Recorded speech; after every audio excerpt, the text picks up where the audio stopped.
Hey guys, welcome back to the channel. This is a story about what if Naruto has dead bone pulse. Before I start, please support for more amazing content and do consider subscribing to my channel and share this video with your friends. This is written by Ginjaa Ninjaa and link in the description and support writer. Let's start the video. Chapter 1. Grew up in a small town. Naruto hadn't had what you would call an easy life. He was an orphan child who had no memory of his family. All he could remember was getting dropped off at the orphanage, and that was it. It was from this point on that Naruto had to make a living for himself. He knew that the orphanage wasn't going to be able to take care of him when he hit the age of 13. He was going to have to make it on his own, and that was what exactly he intended on doing. He might not have been a star-studded genius like Neji Hyuga, who took out the title of Rookie of the Year with what seemed like little to no effort whatsoever. What Naruto had instead was this insurmountable work ethic. He didn't believe that there was anyone close to having the same work ethic that he had, at least out of his peers. He wanted to become rich and famous. When you came from a broken family where you had no parents, no money and most importantly, no nothing, you wanted to make something of yourself rather than just sit and wallow in pity. Naruto learned from a very early age that there was nothing in life that was free. Everything that you got in life was because you worked for it. Nothing was given to you for free and everything had a price. Now to become mega rich, which was Naruto's main goal in life, he had to have training. Because he was an orphan, Naruto wasn't able to afford the education that a civilian school could offer. He instead had to rely on the shinobi education, which just so happened to be free of charge for anyone who was willing to sign their life away. The fact that it was free of charge was the deciding factor in whether or not Naruto would become a shinobi or civilian. When it became apparent to Naruto that he was going to become a shinobi, he knew that he was going to have to be very good. Very few shinobi made the sort of money that he wanted to make. You only made that type of money as a shinobi if you were constantly taking the highest ranked missions on a consistent basis. To get to that level, you had to be damn strong, and that was what Naruto wanted. It also helped that his second goal of becoming famous and making something of himself could be achieved by the same way. It made the 6-year-old kid who was starting at the academy take his studies seriously. He wanted to give himself the best possible chance at becoming the best he could be. He didn't have any family that could help him out, unfortunately, so Naruto had to resort to studying as much as he could from the small library in the academy. He wasn't even allowed to go and study in the main shinobi library because he wasn't a genin. This meant there was only so much that Naruto could actually learn about being a shinobi. Naruto could only learn what was on offer at the academy, but it made the most out of his situation. Since he was an orphan, there was only so much food on offer at the orphanage, so he was rather limited in the amount of muscle he was able to put on. It didn't matter how much you worked out, if you didn't fuel your body properly, then you were going to never grow. That was really the only area where Naruto couldn't make legitimate gains in his abilities as a shinobi. Every other facet of his abilities were fully in his control. Naruto's chakra control was through the roof, as he had had the bright idea one day to attempt to do the leaf balancing exercise with something slightly heavier. It was right then and there that Naruto noticed that it was a fair bit harder. At this point Naruto sewed a whole host of various things to increase both his chakra capacity and his chakra control. Whilst he couldn't increase his muscle mass, thereby increasing his speed and power in his strikes, Naruto's taijutsu technique was absolutely flawless. When you didn't have much money to spend at all, you kind of had to make do with what you had. Naruto knew all three of the academy jutsus, had studied for all the written tests, and had shown above competency when it came to the throwing portion of the test. All of this pointed to Naruto easily passing the test to become a genin. So why was it that Naruto was so bitter about the shinobi system? All that could be answered in one name. Kakashi Hatake. Sure, Naruto might have been the second best in his class, losing to the title of Rookie of the Year only to Neji Hyuga, but that meant nothing to the elite jonin. Just because Naruto was good didn't mean Team 5 deserved to pass the test by virtue of merit. Naruto himself did all the right things apart from managing to get one of the bells. He was willing to work with his teammates even if they weren't at the same level as him. It was too bad for him that his other two teammates weren't. It was these actions that unfortunately for the genin hopeful to fail his test through no fault of his own. This action forced Naruto into having to join the reserves list and wait for any potential place to become available. Because he had graduated the academy though, Naruto was kicked out of the orphanage as he was deemed capable enough of providing for himself. It was a major kick in the teeth for the genin. If Naruto didn't realize what it was like to be forced to fend for yourself, well, he definitely learned quickly with no place to call home and most importantly, no roof over his head at night. The survival skills taught at the academy became vitally important to Naruto as he had to set up a home as best as he could in such a short space of time. Naruto immediately went to the mission hall to get a D-rank mission. With there being a lot less people, it meant there was tons more work for Naruto. He didn't mind this though, as it meant he got all of the profits. Naruto only got enough time to do 3 missions a day, but when each D-rank mission paid $100 because he was the only person doing it, it quickly added up. Naruto only had to wait 2 weeks before he had saved up enough to get the shittiest of shitty apartments.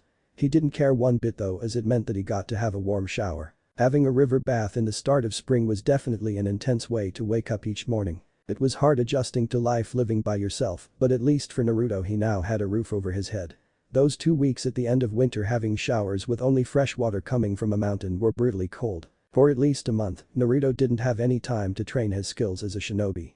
All he was doing was completing D-rank missions.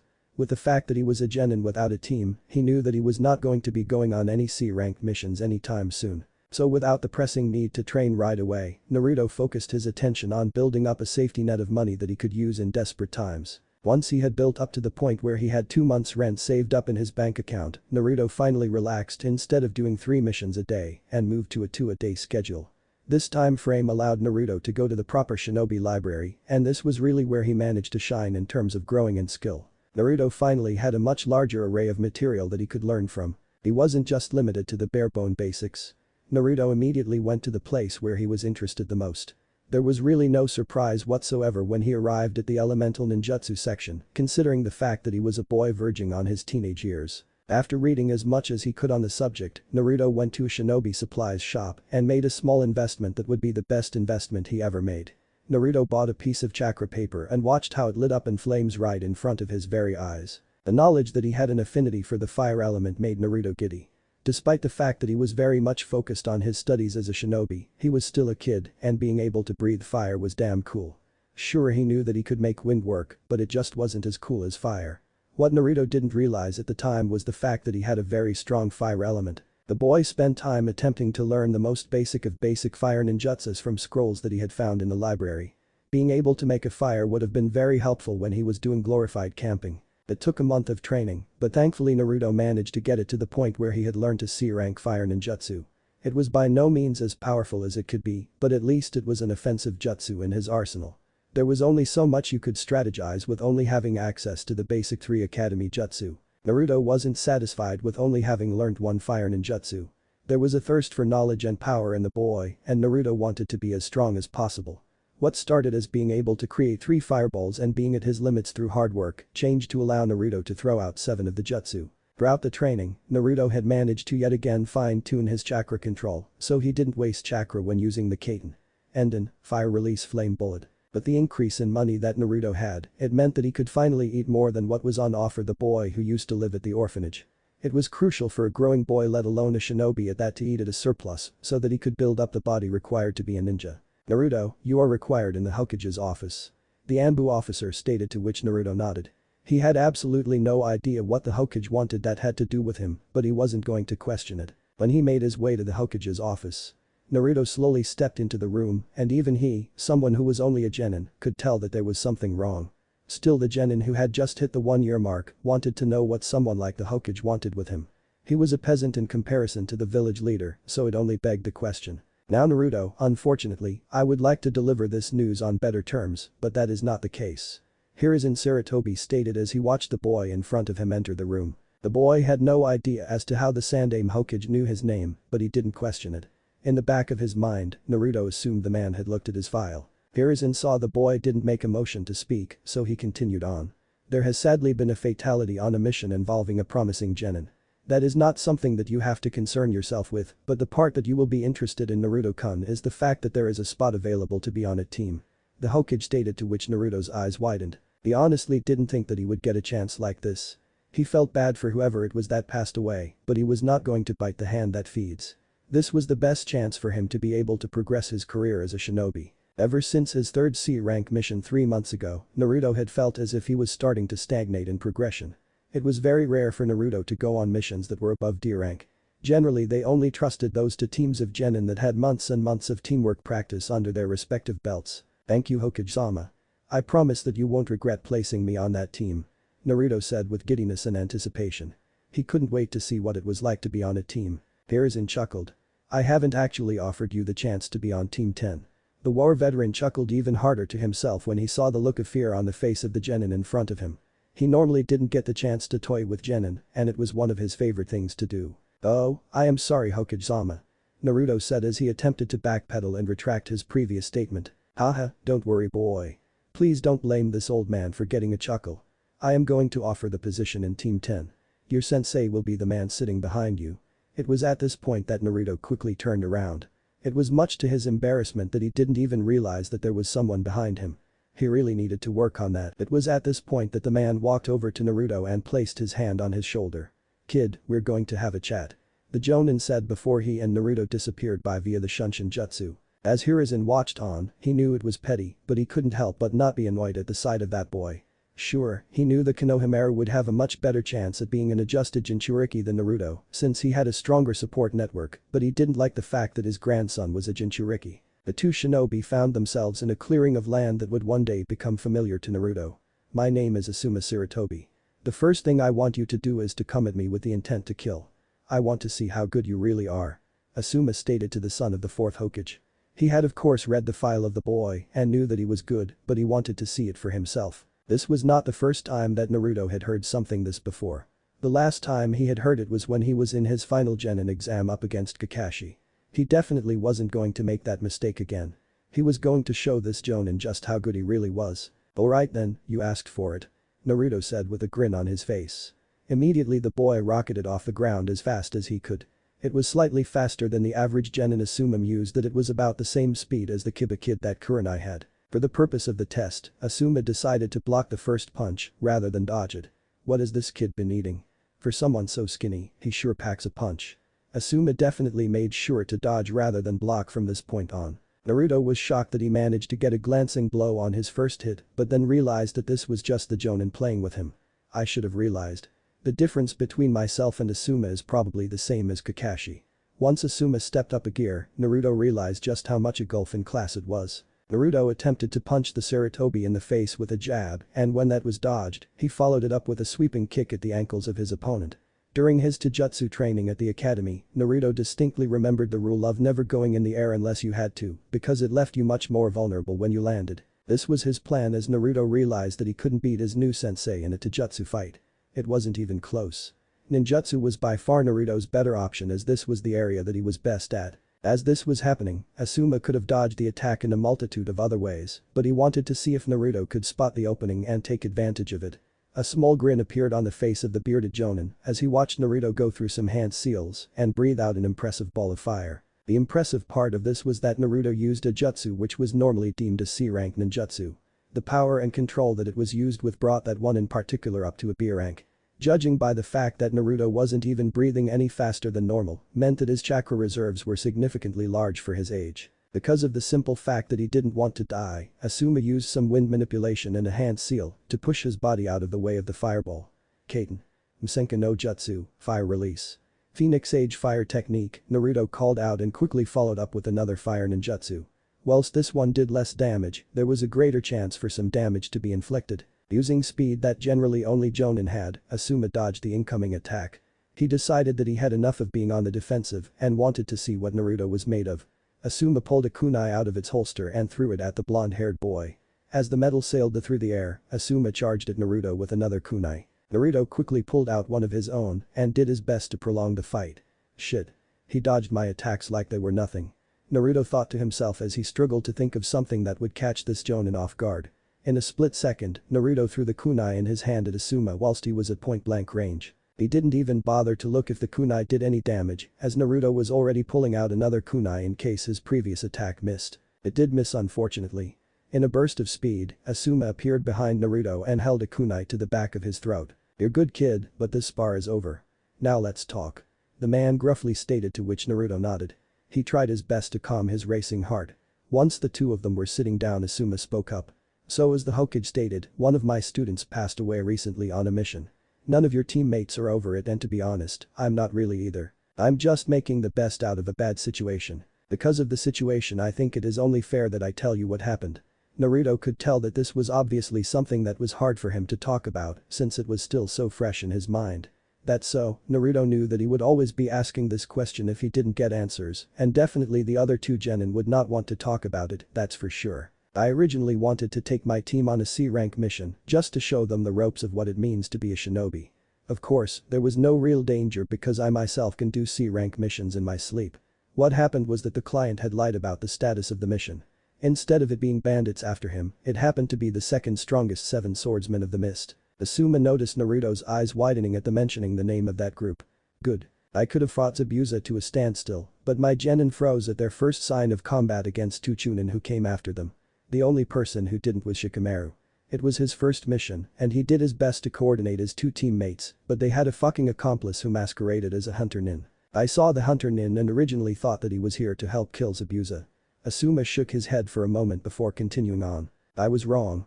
The hunter nin quickly turned onto my genin and threw a senbon which killed Shikamaru on impact. I immediately called a halt to the fight and Zabuza and his accomplice left after I said we will take Tazuna back to Konoha's prison. I tried my best to revive the kid but couldn't do it. You don't have to say any more sensei, thank you for telling me at this much. Naruto said quietly as he looked to his sensei. I shouldn't have taken the mission. It's all my fault. Asuma said to himself as he looked down at his hands. Naruto was shocked. From the story that he had just heard, his sensei was definitely not the one at fault. None of this is your fault, sensei. It's that head of a client that did this. You said yourself that you could do C-rank missions yourself in your sleep and you would have completed that mission if it stayed as a C-rank mission cause you're heap strong. Haha, thanks Naruto. I needed that. Now, changing subjects, I am going to be annihilating you and your two teammates from tomorrow in training. For the first time since the death of Shikamaru, Asuma chuckled when he saw a look of fear and trepidation on the face of his newest student. Some quick advice though, with the amount of power you can pack in your taijutsu with such a small frame, you should drink a lot more milk and eat a lot more meat. With the amount of chakra that you have in your body, Jinjutsu isn't really going to be your strong point, so you need to increase your taijutsu to even you out. Asuma wasn't going to tell the boy just yet that he had chakra reserves on the same level as a special jonin, what with being the son of Minato and Kushina, as well as all of the training that he had done. Naruto immediately nodded and watched as his sensei flickered away with a Shunshin jutsu. He honestly didn't think that today could get any better with how he just found himself a lifeline on his shinobi career. At around the 6-month mark in his career as a genin shinobi, Naruto felt himself stagnating and couldn't think of a way to break the mold. With renewed motivation thanks to getting a sensei, Naruto headed home and fully intended to take up Asuma sensei on his suggestion whilst studying that scroll on elemental manipulation he had borrowed from the library. A nice cool glass of chocolate milk sounded good to Naruto right about now. Where Asuma was walking, it wasn't a place that he normally frequented. It was deep in the underground of Konoha. It had been a long time since he had seen his former sensei. All of the Root Anbu members that he could see didn't even bother to try and stop Asuma. They knew that he was more than welcome down these parts and they didn't want to annoy Danzo-sama. A lot of people thought that Root was dead. They were fools. Everyone who was in the know knew that the Sandaime actually kept it going, although the less he knew about it the better. Whilst he didn't like the means, the ends that Danzo achieved were more often than not certainly justified. It has been a while, Danzo-sensei. Asuma stated as he took in the appearance of his Jonin team leader back in the day. He wasn't going to say anything, but the old man had definitely seen better days. It has indeed, Asuma-kun. So what is it that I can do for you? You wouldn't be down here unless there was something that you needed. Asuma winced. To most people when Danzo spoke he was completely monotone. Not to his student he wasn't. Asuma could hear annoyance in the voice of his sensei. He knew that the man was justified after all, his father wasn't the only person who he left when he joined the 12 Guardian Ninja. Danzo-sensei, I'm looking for some guidance. I have never lost a student before, Asuma quietly stated as he sat down in the chair opposite the war veteran. A flash of understanding went across the face of the man before he spoke up. Despite the picture he let people paint of him, Danzo wasn't emotionless as certain people like to believe. He did care for people, but he had lost so many of them that he liked to keep himself guarded. Asuma's two teammates were a good example. This is about Shikamaru, isn't? Asuma didn't respond. Some of this is your fault. This shocked Asuma. It wasn't particularly something that he wanted to hear, but he supposed that it was something that he needed to hear. He was thankful that his sensei wasn't someone who pulled punches. None of that matters now though, Asuma-kun. Two of your genin need you more than ever right now, and the third one needs you to set a good example, as he doesn't have any role models. Asuma nodded at the words that came from Danzo. Once again, the man was right. He pretty much knew it already, but just wanted to hear it from another source. Now, tell me what you really came here for, Asuma-kun. That isn't something that you would come here after all these years to talk to me about. Danzo stated as he wanted to get down to the crux of conversation. I want to complete my training under you, sensei. I want to learn vacuum manipulation. I don't want anything ever coming close to what happened recently. Asuma stated, to which Danzo nodded. Ever since he had heard of the unfortunate death of the clan heir, there was an inkling in the back of his mind that Asuma might come and meet up again. He was right. I am always willing to do what is best for the village, Asuma-kun, especially for someone such as yourself. Before we get into that training though, tell me more about Minato's child. Asuma smirked when he heard this. There was always something that Danzo wanted in when someone asked him something. Thankfully this time he only wanted to know about Naruto. As far as the people that actually mattered in the hierarchy of Konoha, Naruto was far too much of a political figure, even if the boy didn't know it yet to convert him into a rude operative. Well, I can't fully say that yet, but I think he definitely has enough potential to be damn good. He's as good as what I was at his age, but he has done all of this without the help of a private tutor like I had. I'm impressed to see what he will be like when he actually has a proper sensei to teach him everything. His chakra reserves are already the size of a special jonin, thanks to his mother and father. What type of shinobi do you envision him as when he is older? Danzo questioned, mulling over how to get the most of the potential that Asuma talked about if it was indeed true. With all three of the Sannin having gone walkabout, the veteran shinobi was very much keen to get some world beaters in their force. The closest person I can think of similar in terms of Naruto's potential would be Jiraiya-sama. He seems like the army-destroying type rather than the assassination type. Asuma stated, to which Danzo nodded. This made Minato's son even less of a prospect for the Anbu. Whilst Jiraiya happened to be very good at stealth, he was much better at a frontline fighter. He could take out armies thanks to his higher than average chakra pool. Yes, he wouldn't get attempt to convert the boy, but it wouldn't hurt to put in a few good words or two. Unaware of the talk going on between his sensei and his sensei's sensei, Naruto took up the advice of Asuma and started drinking milk and lots of it. Now that he was undertaking missions on a consistent basis that were higher than D rank, he hoped, Naruto knew he could now be a little less frugal with his money. It was no real surprise to anyone that bothered to know the boy that his first splurge with his hard-earned money was on food. There just so happened to be a place called Ichiraku Ramen that he had found for the first time. It was absolutely full of flavor because the best flavors always came from fat. The staff at the store happened to also be very nice, so that was a bonus. After having the ramen, Naruto made his way into a supermarket and got his favorite thing in the world. It wasn't often that Naruto got to have it, as the orphanage only received it once in a blue moon, but Naruto was going to celebrate. The blonde-haired boy bought 2 cartons each containing 2 liters of chocolate milk. It was a delicacy to all of the kids at the orphanage, as the place heavily relied on donations from the generous public. It wasn't often that the milk got delivered, but when it did, it was a mad rush between the kids so that they could get at least 1 glass. When he came out of the orphanage, he could have spent money on milk, but Naruto thought that there were more important things that he could be doing, like saving up and drinking water instead. This was not an issue for Naruto, as he was now the proud owner of 2 jugs of chocolate milk. There was nothing that could ruin his day.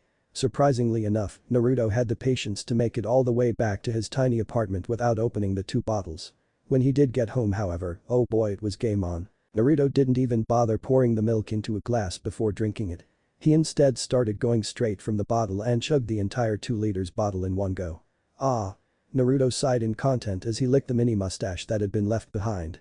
Now that his fix had been satiated, Naruto could now relax with the second one and drink it slower and potentially enjoy it more. Before he could do that though, something weird started happening for the blonde.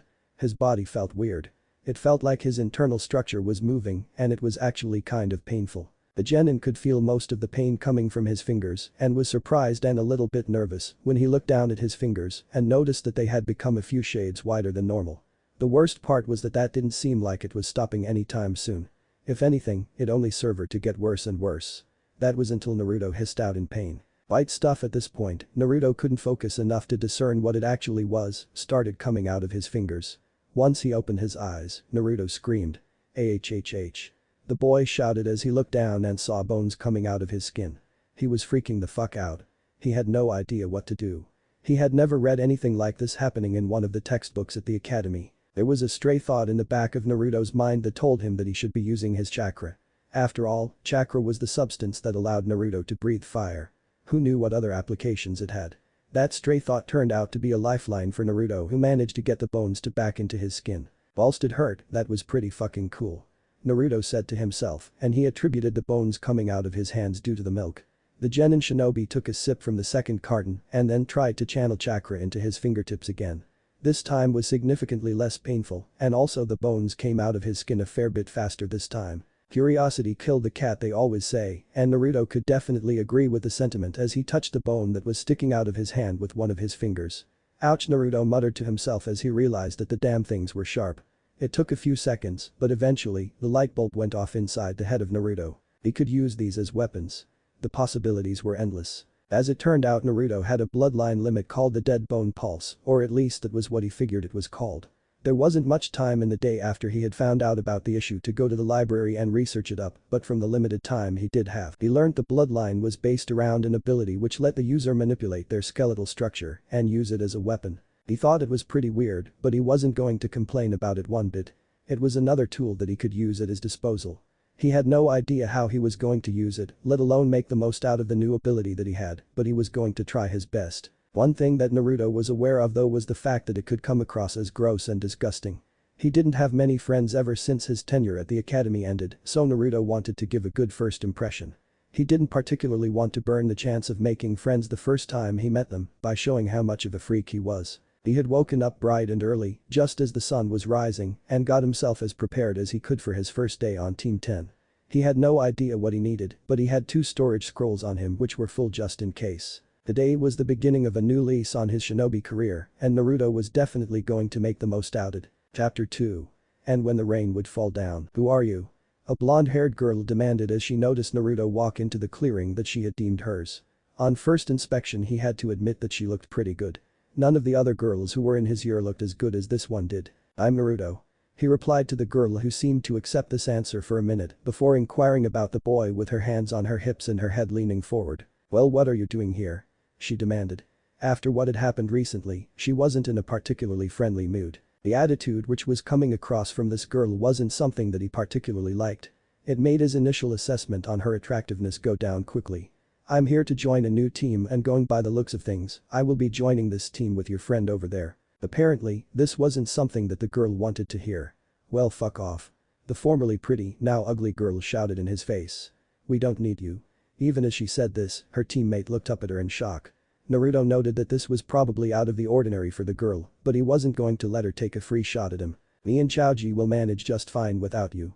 Asuma-sensei will train us so hard that we will destroy 3-man genin teams with only 2 people. We don't need a replacement for Shikamaru. The girl passionately declared, to which Naruto was slightly impressed by. He didn't like the girl, but he could at least appreciate her work ethic. It was what you needed to get to the top. It's nice to see you 3 have met. Now, if names haven't been given yet, I will do that all for you. This here is Ino Yamanaka, Asuma mentioned as he pointed to the lone girl in the team. The guy sitting down there looking up at the clouds is Choji Akimichi. It was at this point that Choji gave a brief wave of his hand to show that he was not dead. Finally, Ino and Choji, this is your new teammate Naruto Uzumaki. He is a genin who graduated a year before you. Ino looked like she was just about to burst out in a rebuttal of this, but Asuma saw it coming. Look, Ino. I don't care if you don't like him, I really don't, but you will not question this order, and you will do your best to have the best teamwork bar none. Do I make myself clear? The bearded jonin stated in a commanding tone. It dared anyone stupid to question him. Ino was tempted to take him up on that offer, but after a stare down between the two, she wisely decided to back down and let her sensei finish speaking. Good. Asuma said in response to Ino backing down. Alright. Now I will be the first to admit that I made a few mistakes on the last mission. Before Asuma could continue on, he was stopped by Ino. It wasn't your fault, sensei. It was that pathetic piece of drunk trash's fault for Shika-kun having to bail us out. Ino stated as tears started coming out of her eyes. With his life having been taken away so abruptly, it made the blonde-haired girl realize just how much of a bad friend she had been. The platinum blonde vowed on that day to become a much better friend to Choji, as he was the last remaining person of her extended family. Being the prideful girl that she was, Ino quickly wiped away the tears from her face. The surprising thing for Asuma was that Ino wasn't wearing any makeup. He would wait and see just how long this lasted. Thanks for that, Ino. What I should have said that was that we can definitely learn from what happened. I initially wanted to let you guys see what a real mission was like after some basic training, to make sure you could function well as a team. I've seen the error in that and have decided that we are going to be on a month-long boot camp. We won't be taking any missions until the month is over from now, and you 3 have improved dramatically in skill. It's not that I think that you're bad shinobi, I just want to make you 3 so overqualified for whatever mission you are going on that nothing bad happens. Asuma lectured to his students who nodded, although Naruto knew that it was going to be a hit to his bank account. He wouldn't have time to take as many missions as what he used to. He was going to have to watch what he spent his money on. It was a calculated investment on the part of Naruto. He would lose some potential earnings in the short term to make dividends in the long term through higher ranked missions as a jonin. First thing that I want you 3 to do is tree climbing. All of you come over here. Asuma said as he pointed to 3 trees. What I want you to do is channel chakra into your feet and plant them on the tree. When you try and leave the ground you will feel a pull on your chakra and it relates to how much weight you have to balance. The more weight you have, the more chakra you have to use. Here, I will give you an example. Asuma said and demonstrated how to do chakra climbing. All 3 of the genin were wide-eyed as they saw just what their sensei was capable of. They didn't know that anything like this was possible. It is probably best if you start lying down with your feet at the base of the tree, walk up as slow as possible. Now get to it. Asuma stated, to which the trio nodded. They didn't want to lose amongst their peers and Naruto himself wanted to give a good impression to his 2 new teammates. Ino was the first of the group to go and to Naruto's surprise, she got it first go. It was a little shaky at the start but once her mind-muscle connection got in sync, it was a piece of cake for the blonde girl. Ha! This is too easy, sensei. Was this supposed to be hard or something? Taoji was up next and he managed to make it halfway up before he had to let go and fell down to the ground. His ingrained training meant that he landed fine and no damage was done. Unlike Ino, Taoji was simply silent during his first attempt at tree climbing. Naruto watched the other 2 with a keen eye and also remembered how he improved his chakra control earlier by doing the leaf balancing exercise but with heavier objects. A determined look appeared on the face of Naruto as he had a general idea of what he wanted to do. It was even sketchier than when Ino attempted it and it looked like for a moment that he could screw it up but the perseverance of the boy shone through and he staggered for a bit and before taking a big deep breath. Once his mind was cleared, Naruto calmly walked up the tree on his first time. Asuma was impressed with Naruto. He fully expected Ino to get it on her first go, simply for the fact that she had horrendous chakra reserves which by virtue gave her superb chakra control. Taoji was about on par, but Naruto was the real surprise. For someone with such a large supply of chakra at such a young age, it was impressive. Alright then. Ino and Taoji, stick with tree climbing. Naruto, come with me. Asuma stated and Naruto nodded. Hey. Wait a minute.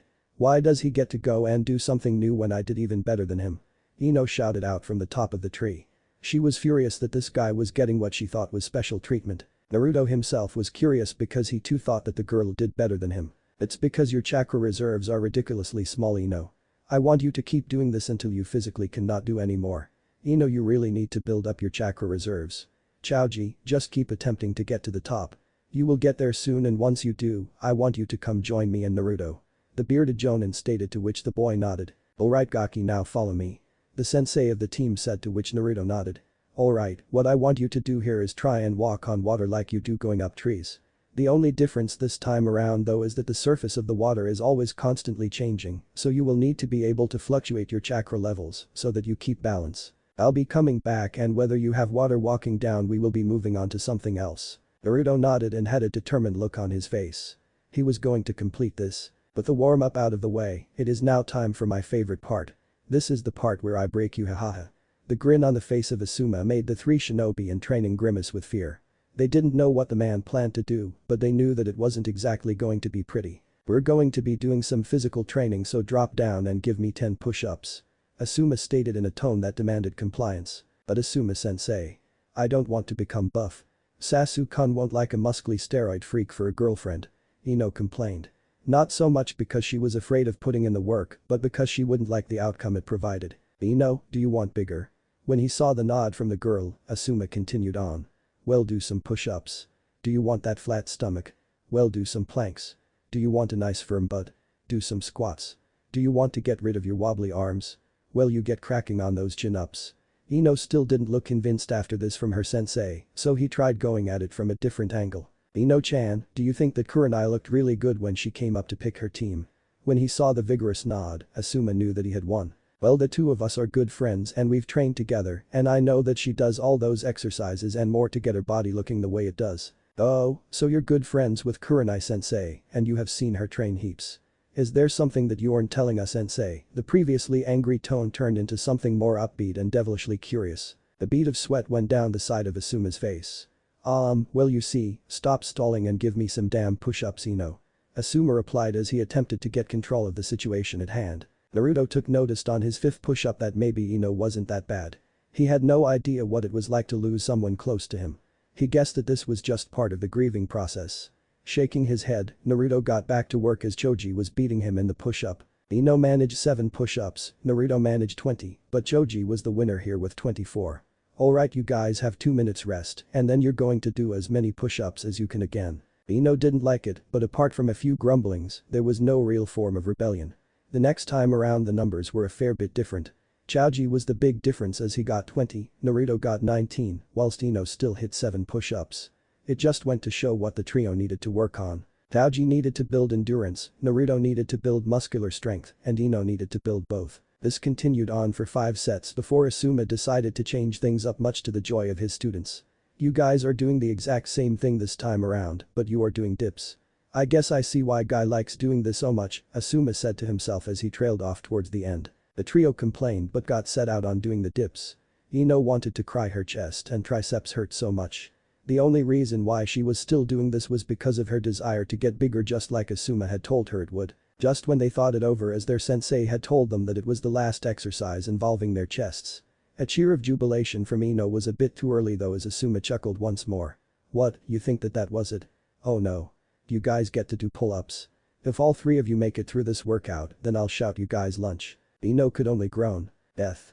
That was literally what Naruto felt like he was experiencing.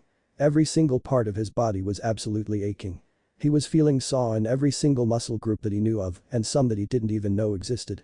The only reason why the boy continued on was because of his desire for free food. He was beyond starving, and the thought of not having to part with his hard-earned cash was something that Naruto was very much interested in exploring. Good work, kids. You just completed the workout, now go and drink some water and stretch out your body. If you don't, you will be extra sore tomorrow morning. What Asuma didn't tell these kids was that they would be very sore tomorrow morning whether they stretched or not. Just so you guys know, that is the workout that I used when I was trying to go from Chunin to Jonin. You guys did really well and I'm proud that you didn't give up. Asuma stated as he took a drag from his cigarette. You know, sensei, that's really bad for you.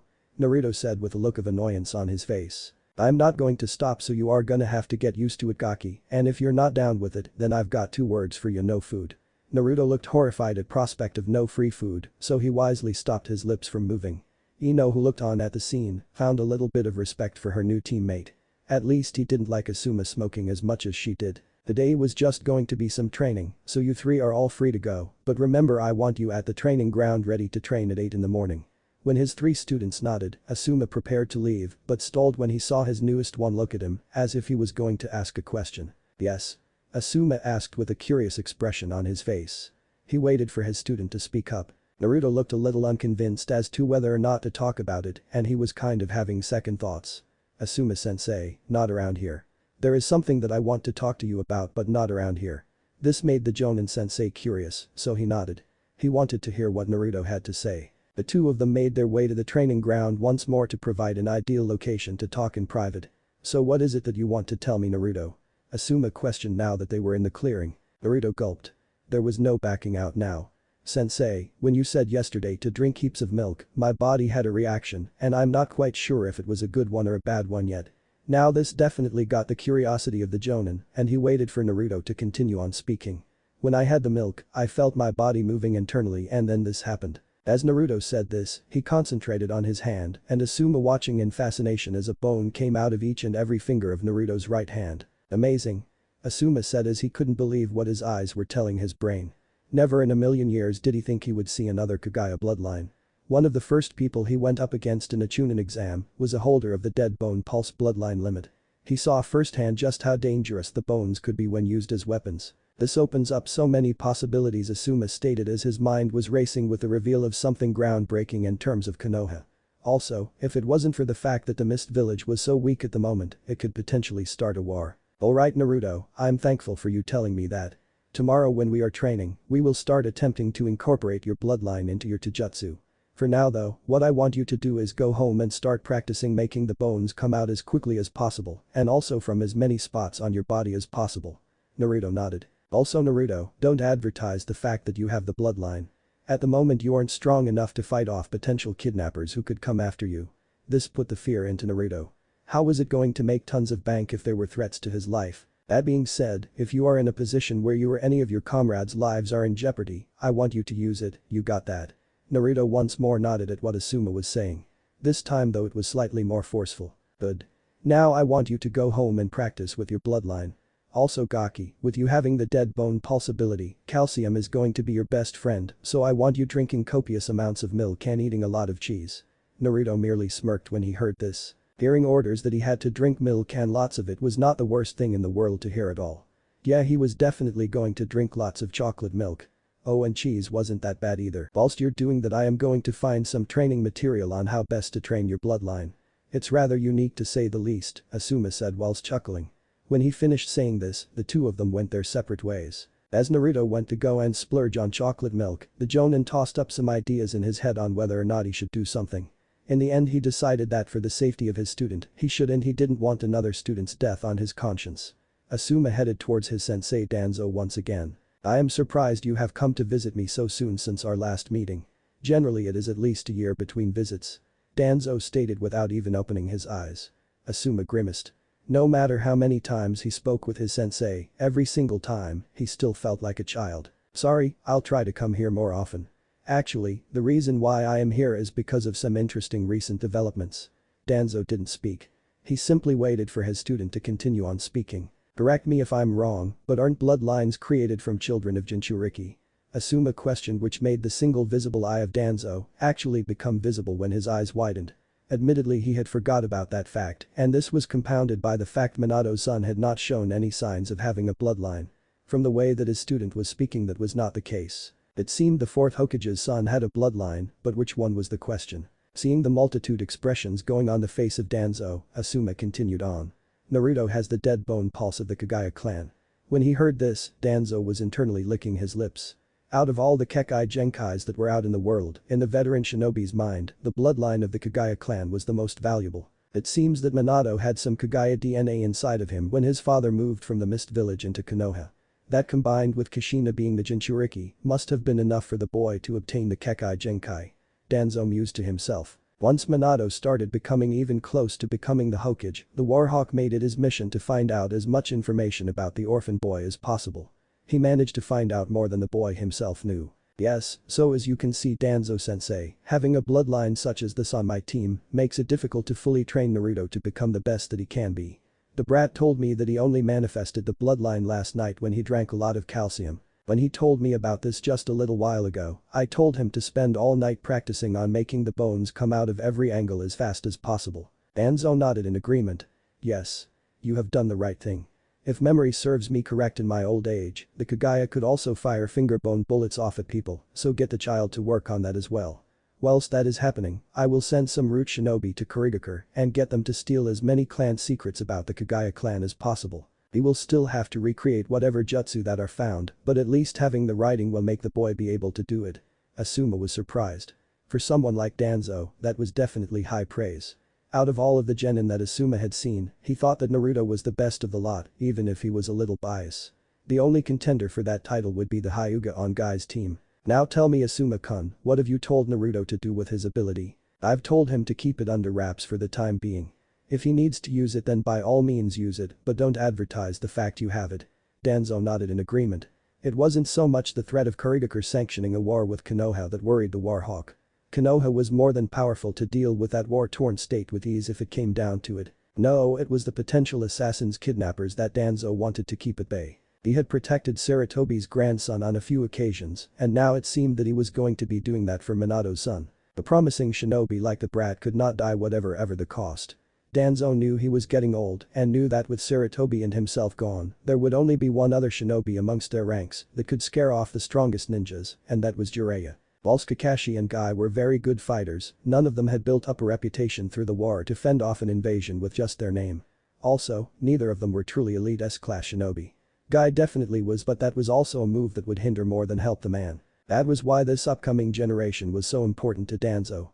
It had 3 shinobi that could be cage-level shinobi if they had the right circumstances in front of them. Sasuke Uchiha, the Saratobi's grandson, and Minato's son. All 3 of them had the potential to be world-class shinobi. Now that Konoha had the dead bone pulse, Danzo had made it his own mission to give the boy everything he needed to become the best of the best. Konoha's survival at the top depended on it. It wouldn't hurt if from this training a potential kage was born. That was what Minato had sketched into to be originally. Danzo knew that the best thing that a shinobi village could have was stability in its leadership. Constant infighting would only weaken the village. Jiraiya would not be a good fit for the position, regardless of his personality and desire for the job. No, they needed someone younger who could lead the village into prosperity for the better part of half a century just like Hiruzen had done. And if he could help make whoever that shinobi just so happened to be of how the world worked, then the old war veteran knew he could die a happy and fulfilled life, knowing that he had done his very best for the village he loved. The two wise shinobi stayed talking with one another for a little while before Danzo had to go and attend to his position as head of the Anbu. Asuma nodded and headed out with the man.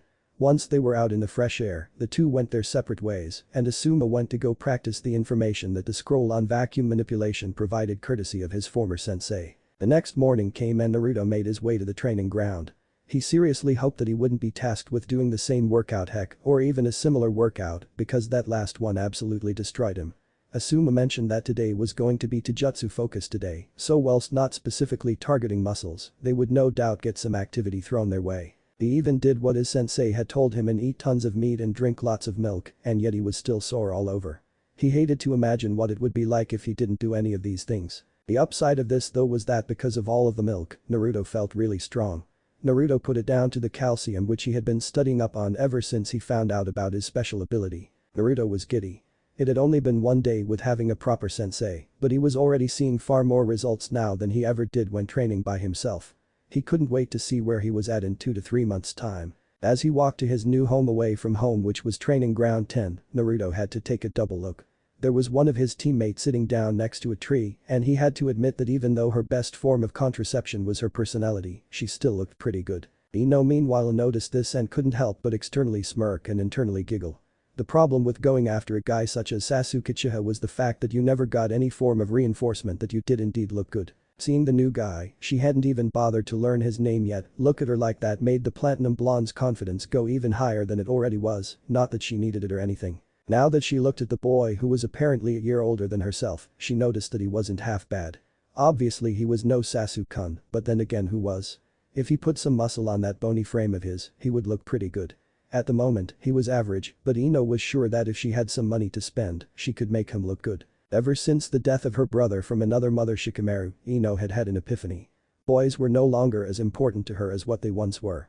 Sure she was still just as shallow and judged boys solely on their looks, but she had higher priorities now. Ino now wanted to focus on her career so that when she did have her downtime, she would be able to enjoy it in the company of all of her friends. She didn't want to see anyone that she cared about die like Shikamaru. The blonde-haired girl had even taken it upon herself to spend a fair bit of time with Shikaku and learn as much as she possibly could from the man. Of course none of this was related to the shadow jutsus that the clan was famous for around the world. Ino simply had the opinion growing up that Shikaku was the smartest man in the world and she wanted to learn battle strategy from such a man. If she could be half as smart but twice as determined as Shikamaru, Ino deemed that she would consider it a success. Not only had she asked Shikaku for help, but Ino had gone straight to her father and demanded more intensive training on their clan's special jutsus. If that wasn't enough to tell people that Ino Yamanaka was now taking her shinobi career seriously, then the fact that she had quit her diet definitely did. She no longer solely ate soup and celery for her sole sources of nutritional content. Thanks to the help of Chaoza, Ino was now eating the right food for a growing kunoichi her age. The blonde was willing to gain a fair bit of fat if it meant that she was able to protect her friends. The funny thing was that Ino hadn't noticed a change on the scales. Her father had simply told her that she was exercising a lot more and needed a substantial increase in the amount of fuel she was ingesting.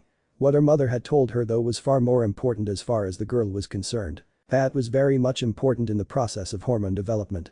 It also helped keep your skin healthy and your hair shiny. Most importantly though, fat was what gave your mass.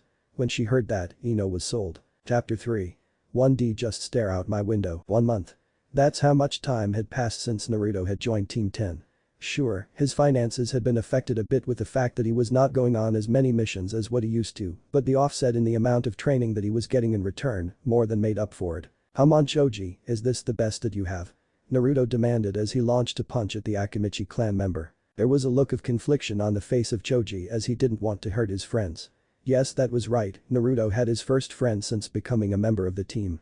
Choji was a really nice boy as far as Naruto was concerned, but he lacked the conviction in being able to carry through. There was no way that he would be able to get away with that in the field.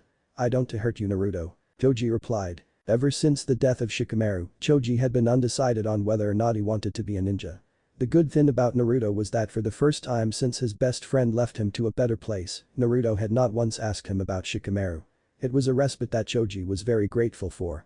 It allowed the Akamichi to be what he was, a boy. Naruto was frustrated meanwhile. He wanted a proper opponent on his level. He wanted someone that he could fight against and not get utterly trounced, which was what happened whenever he fought up against Asuma-sensei. It wasn't just that though for financially motivated ninja. He didn't want to see his friend choke up on a mission which could potentially cost his life or even worse. For the past month he had been trying his hardest to get Choji to come out of his shell and fight properly. No wonder Shikamaru died. The second that Naruto said this you could hear a pin drop as everyone went completely silent. All three of them waited with bated breath to hear what Naruto was going to say, because what he had just said was something very hard to come back from. What did you just say? Choji shouted back at Naruto, although his head was facing the water below.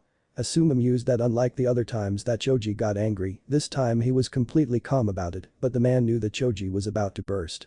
He couldn't wait to see how this went down.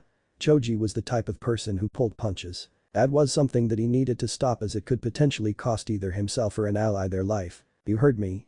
A frustrated Naruto shouted out.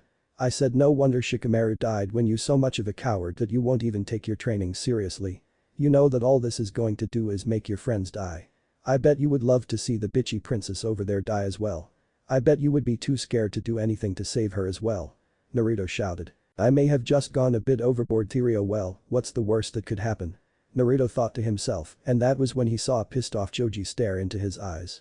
Oh shit, Choji wasn't the only one furious with what Naruto had just said. Ino hated what her new teammate had just said to her best male friend. She didn't even care about the bitchy princess comment as to her, that was more of a compliment rather than an insult. The fact that he insulted the memory of her brother in all but blood was tantamount to death in her eyes. Ino sped off the water at a fast towards Naruto as she wanted to get in on the action and punched the shit stain in the face. Choji had joined in by enlarging his hands and sprinted towards Naruto. Yeah, this is about to get ugly. Naruto thought to himself as he had never fought two opponents at once. On instinct, Naruto brought his bloodline to the forefront and had some bones stick out of his skin. They weren't really there for offense, but more so as a deterrent to the two teammates who wanted to kill him. Thankfully for Naruto, the speed at which Ino fought at was not the same one that he did.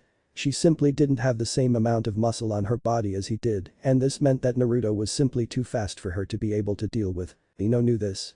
This didn't deter the blonde-haired girl as she had a plan. Choji. Now. Ino screamed and Naruto barely had time to turn around and watch a fist collide right in his stomach. The only place that he had no bones sticking out. Naruto skidded along the water. Not done with that, Choji quickly followed over to Naruto in an attempt to land another vicious punch on the person who dishonored Shikamaru. This fight is over. Asuma stated whilst he was grinning. Choji, that was amazing. You just need to channel that whilst you're on a mission and you will easily defeat everyone. Asuma said as he stared at the murderous expression on the face of his pleasantly plump student. As this was happening, Naruto was slowly picking himself out of the water as blood dribbled down his chin. Finally Choji, that was what I wanted to see. Where has that been all this time? I've been trying to get you to do things like that for the past month. Naruto complimented his teammate as that punch had more strength behind it than one of Asuma's. What? All of this was some little game to you, you're such an asshole Naruto team. Ino shouted out at her teammate only by title. She hated the fact that Naruto brought up Shikamaru to Choji. She hated to admit it, but back during the academy, when Choji was getting bullied for being called fat, she definitely didn't do as much as she could to stand up for him. Shikamaru was that person for her brown-haired friend, and now that he was gone, Ino took it upon herself to be that person for Choji. Sure, she could be the absolute most heinous bitch in existence, but when it came to her family and friends then Ino was very loyal.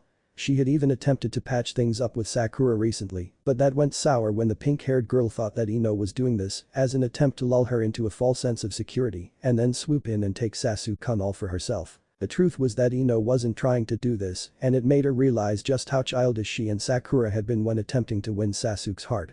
The truth was that the two of them hadn't been friends for a long period of time, ever since Sakura decided that she also liked Sasuke after Ino had told Sakura about her crush on the young Uchiha. It was then and there that Ino had decided that she was going to give Sakura one more chance in the future, she was not sure when, and if that backfired just like last time, then she was going to throw in the towel in terms of trying to salvage a friendship out of Sakura. The platinum blonde-haired girl was blindsided when Choji spoke. Thanks Naruto, I needed that. I've been trying to get over my emotions, but today was the first time I went into a fight with the intent to kill and you're right. I did choke on our first mission, but I promise I won't ever choke again on a mission. Toji passionately stated, to which Naruto and Asuma had a look of respect on each of their respective faces. Ino was different. What? How can you thank him? He should be saying sorry for saying bad things about Shika. Toji chuckled and shook his head. Guys can be friends after fighting, unlike you and girls, Ino. Once you fight someone, you hate them life. Choji hadn't really had much experience with lots of girls. He had just had experience with Ino and knew that she was very much known for holding grudges. Yeah, you just need to clean out your bag since you've been on Shark Week. Naruto commented from behind Ino. Said blonde-haired girl rapidly turned around and stared at Naruto in disgust. You what? Go screw yourself, you dirty pig. That's enough, you two. Asuma stated, to which the three of them deferred to his command.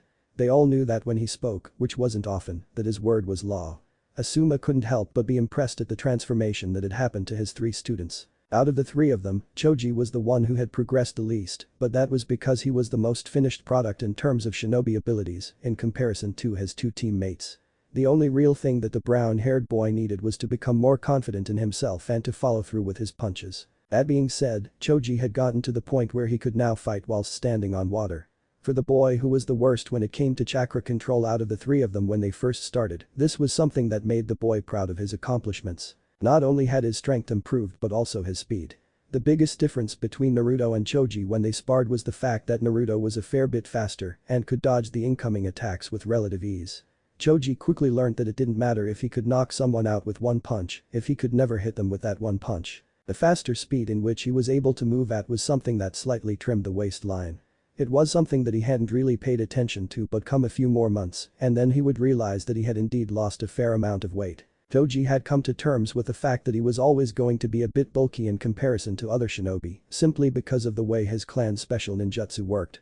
Speaking of his clan's ninjutsus, Choji had been improving a lot in that area thanks to the increase in both capacity and control of his chakra network. His father had said that if he continued at the rate that he was going at, in a few months' time he would be able to go and use the mid-level techniques of the clan without any of the food pills.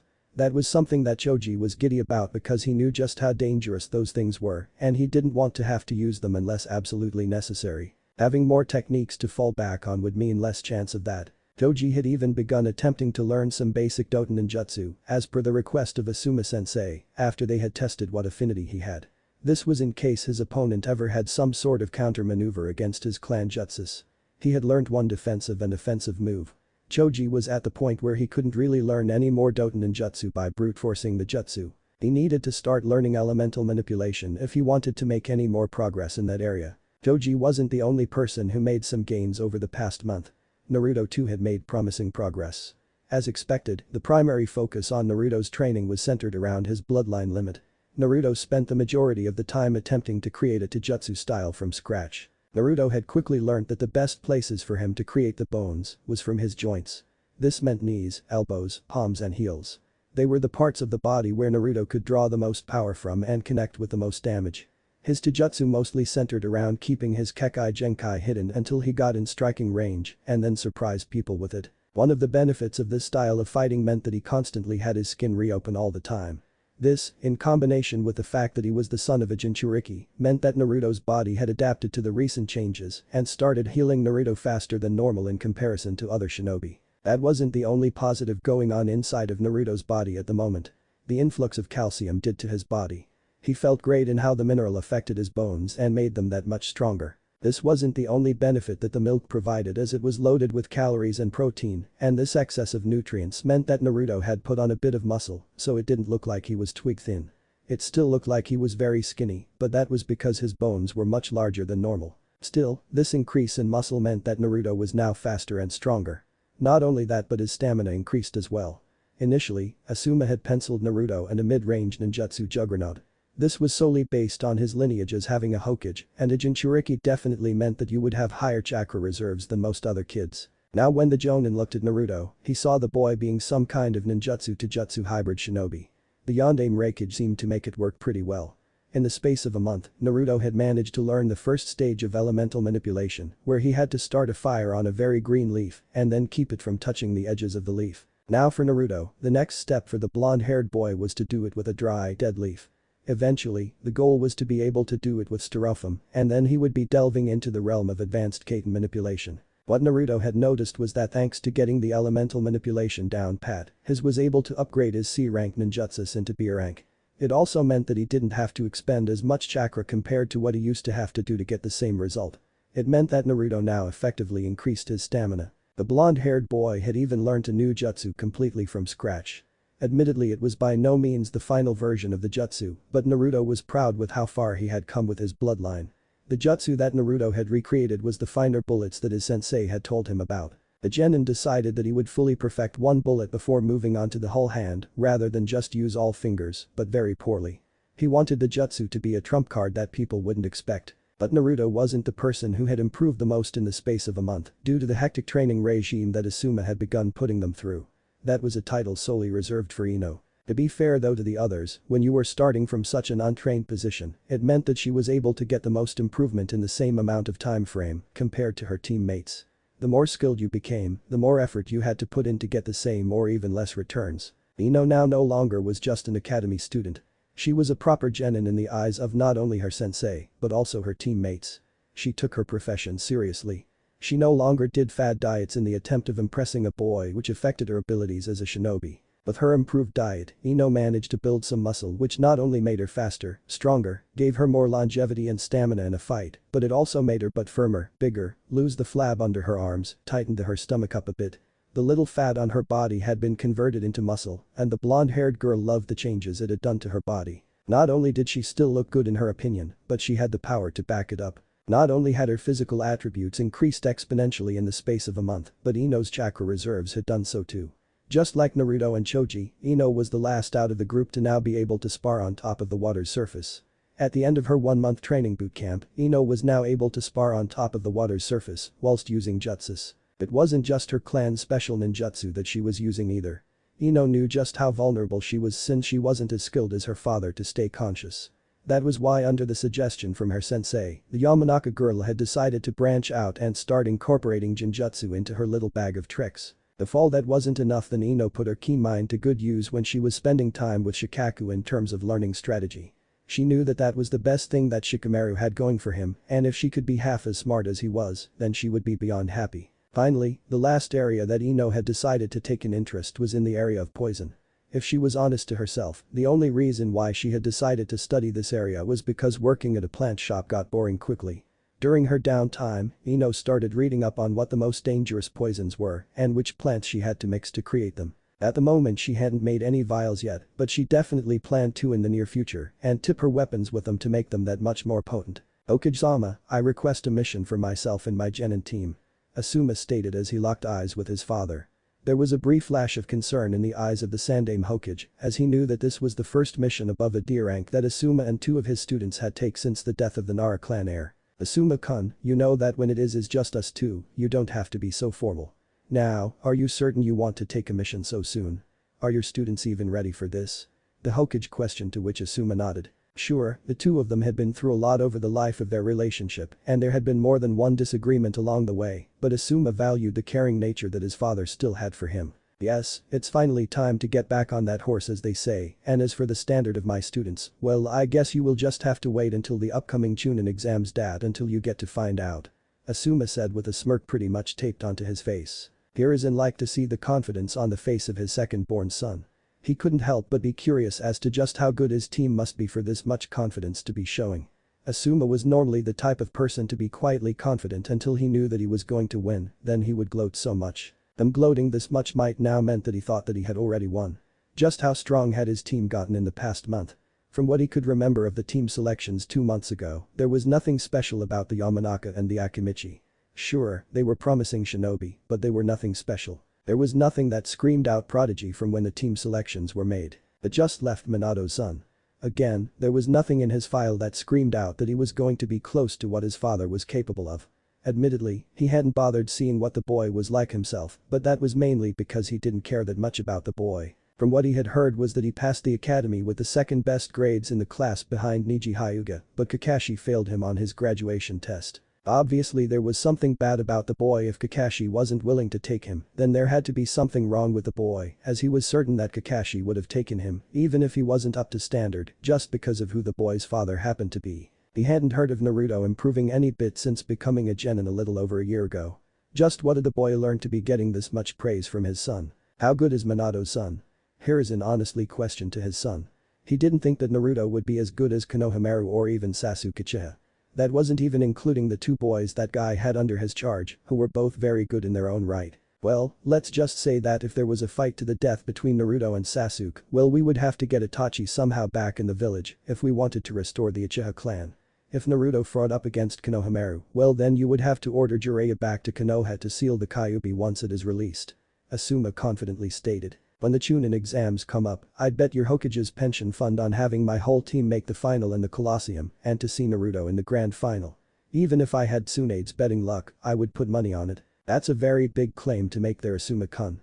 Alright then, I will play this game with you and give you the C-rank mission that you have requested, and I am very much interested to see what Naruto can do during the Chunin exams. If there was anything that described Hiruzen, it was that he was a patient man and he could easily wait until the upcoming Chunin exams in Konoha to see just how good Minato's son. Asuma merely smirked in response. But the scroll in his hand, Asuma walked to the training ground 10.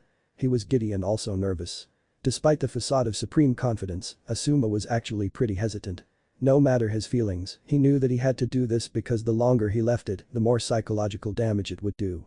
It was better to face your fears than wallow in the despondence. Hey kids, so you remember when I said that we were going to have a 1-month bootcamp before we did anything mission related, right? Well, I have judged you three being overqualified for going on missions, so guess what I have in my hands right here. Naruto was the first one to react out of the three, as this was the first one that he had been on in 3 months.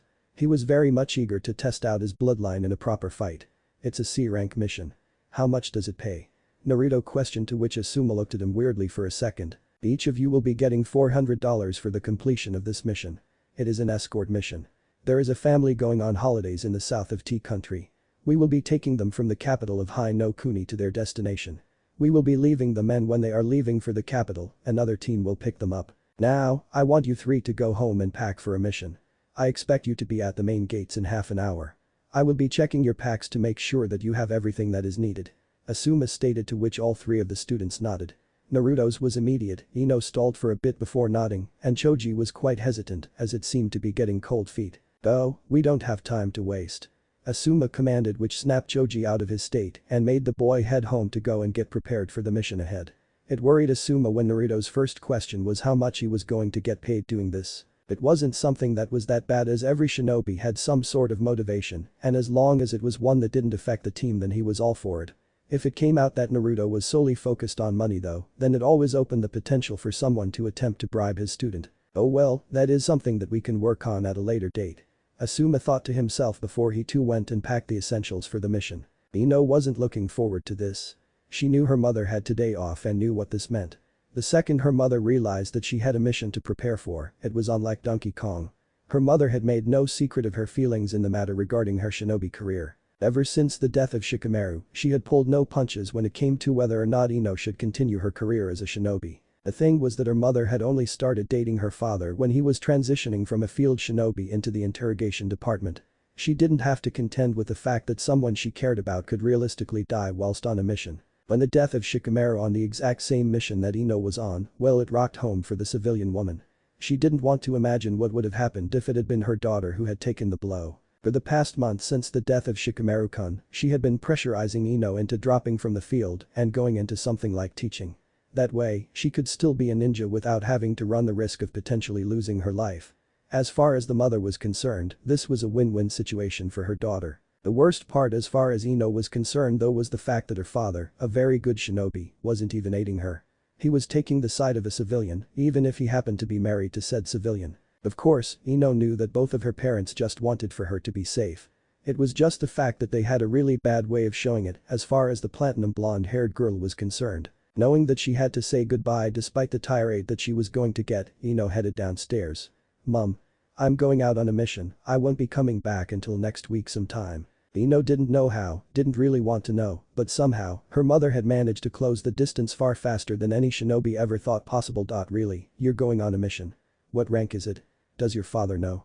The rapid-fire questions came at Ino, and she attempted to answer them as best as she could. Yes mom, I am going on a mission. I don't know, sensei never told us, but I think it is a low C rank mission. We aren't expecting any danger. Daddy doesn't know yet as I have yet to tell him. Can you please tell me for him, mom? Ino asked with a hopeful expression on her face. The mother nodded. I will do that, but Ino, are you sure that you are ready to go on this mission? I know what you are going to say, but just hear your mother out. I don't want anything close to what happened to Shikamaru-kun to what happened to you. You're still so young, why don't you go and get a position as a teacher or be an assistant to the Hokage? Ino was taking in her mother's words until she heard that last part. She was no one's assistant. Mum. We're not going to die. We're much stronger as a team now than what we were a month ago, and even more than that, our new guy, as much as I don't like to admit it, is about as strong as me and Choji combined. He is much stronger than what Shika-kun was. This brought a giggle to the normally reserved woman. Oh, so your new teammate is a boy, is he cute? Mum? Ino shouted as she had a scandalized look on her face. There were two people in the world that she did not want to speak to boys about, and one of them happened to be who she was talking to at that very point in time. I don't want to talk about it. I suppose if you have to have an answer, he's alright, but he's no Sasuke-kun. She looked amused and raised a single eyebrow when she heard this. Out of everyone boy related that Ino had talked about, no one had even registered on her radar outside of that Sasuke boy. To think that there could potentially be a new love interest definitely piqued the curiosity of Ino's mother. She thought that it would do Ino good, since that Sasuke child never seemed at all interested in women from what she had heard through the grapevine. I just want you to be ultra safe, honey. Promise me that you will come home with nothing permanent done to you. She worriedly stated as she looked into the eyes of her daughter for any sign of nervousness. It was a stark contrast to what she looked like a month ago before her first mission. Ino now looked like she had real confidence, rather than just faking it until you made it. As much as she didn't like it, she knew that her daughter was ready to go on the mission, even if she was heavily against the idea. I promise, mummy. Now I have to go, otherwise I will be late. Ino said before giving her mum a hug and a peck on the cheek. With all the pleasantries said, the blonde hired girl left on her mission, praying that it didn't end like the last one, with her having to deliver a body to the morgue. Half an hour later and the four shinobi had made their way to the front gate of Konoha. Alright kiddies, it's mission time, so let's get cracking. Naruto and Ino were excited as this was a change from the norm, but Choji couldn't help but feel something bad was going to happen. The quartet of shinobi headed out of the village for their first mission since the death of Shikamaru. As expected, the journey from Konoha to the capital was routine, if not boring. When they got to the capital, Tokyo, however, that was a different story. Naruto's eyes widened as he saw how many insanely tall buildings he saw. He could imagine just how much money was on offer in the city. The quartet walked into the city without having to go through any of the guards, thanks to a simple bit of clothing that Asuma wore. Whenever anyone recognized that, they knew not to annoy the ninja. Asuma took a quick look at the location on the scroll and headed towards the destination with his 3 students following shortly behind him. Once they got there, Naruto and company were greeted with the sight of a mansion. Naruto's eyes widened as he realized that just from the outside, this was the type of house that he envisioned himself living in the near future. With reduction in missions that Naruto had been taking since he was training with his team, he hadn't been able to save any money. Sure, he hadn't lost any, but he hadn't gained any. He definitely hoped that that was about to change soon because he wasn't satisfied with mediocrity. Naruto was broken out of his trance when he heard the voice of his sensei. Hi there, my name is Asuma and I will be the Jonin leading you on the mission that you have requested. These 3 shinobi here are my students Choji, Ino and Naruto. As the man said this, he pointed to each of his students respectively. Ino in particular made it known to bow, whilst Choji slightly nodded his head. Naruto wasn't used to situations like this, so he didn't really know what to do. This was something that annoyed the client as he was a man who had worked hard for his position as a board member for some company. To see no respect at all from this kid was something that he was not pleased with at all. He was going to say something until he happened to see the sash that was on the sensei's waist. Asuma saw this and nodded. It told the man that he was in perfectly capable hands. The civilian relaxed as he knew that his holiday down to the south of Tea Country was going to go according to plan. The board member went back into his house as the quartet of shinobi followed him. When they got to the backyard, they spotted the rest of the family. There was his wife and a 1.5-year-old baby. Ino's heart melted when she saw just how cute the baby was. Naruto for his part couldn't help but feel slightly jealous. Not only did this kid get a set of functional parents, but judging from the fact that he assumed the baby was an only child, it was going to get spoiled rotten. He wished he had that when he was a kid. Honey, the shinobi are here so we have to go now. The man stated to his wife who turned her attention from the baby for a second to nod at her husband. Before we go, can I please get one of you to seal our belongings into those scrolls? As per the instructions, we have laid everything down on the ground and now just need some of that chakra stuff to store these. The man said. Despite the fact that he was a civilian, he had spent a fair bit of time around shinobi to know how these worked, even if he himself couldn't use them. Ino took the initiative and bent down to seal the luggage all into 3 scrolls, which were then placed into a small carry bag. After everything was sorted and the house was locked, the group of both shinobi and civilians was on the road. "So, Asuma-san, how long do you expect this to take?" The board member questioned, to which the smoker thought about it for a second. "It should only take about 5 days worth of travel time, but since there is a baby, we might have some unexpected time delays." Asuma responded, to which the man nodded. "Well, that was fairly uneventful if I do say so myself." Naruto commented as the 4 shinobi made their way back from Tea Country with having completed a successful mission. Sure, a completed mission was the exact same, regardless of whether or not there was any form of confrontation. It all went to his mission record, which at the moment stood at a perfect 100%, and he didn't plan on screwing that up anytime soon. He was certain that when it came to the higher ranked missions, people would go off your history. Naruto wanted all options available for when he became a chunin. What Naruto didn't know was that he'd get whatever mission was given to him regardless. "Kid, you will quickly learn that a mission without conflict is a good thing, and you should treasure it," Asuma said after taking a drag from his cigarette. "You don't want to see death if you can avoid it, as nothing good comes from it," Asuma wisely stated. Both Ino and Choji nodded in agreement of this, as they had seen firsthand just how bad it could be. Naruto, on the other hand, was slightly different. He had made his first kill before, but he hadn't ever had someone close to him die on the front lines. That was potentially due to the fact that he never really had anyone close to him in the first place, but that was not the point. "I know that, sensei, it's just going on missions is the most fun that I get to have. Nothing beats the adrenaline rush you get when you are in a fight," Naruto responded to the comments of his sensei. "That's because that feeling is called bloodlust. Don't let it overcome you. Maybe you should try finding a hobby to occupy yourself during your downtime," Asuma stated, to which Naruto seemed to consider the idea. The hobby sounded pretty good for when he was done training at the end of the day. Chapter 4. Dreaming of what could be. Ino closed her eyes waiting for the final blow. The mission that she was on was one that had tested her to her absolute limits at the moment. She was hungry, sleep-deprived, wounded, just about out of chakra. To her surprise, it didn't happen. Instead, Ino had head smack into the hard ground below.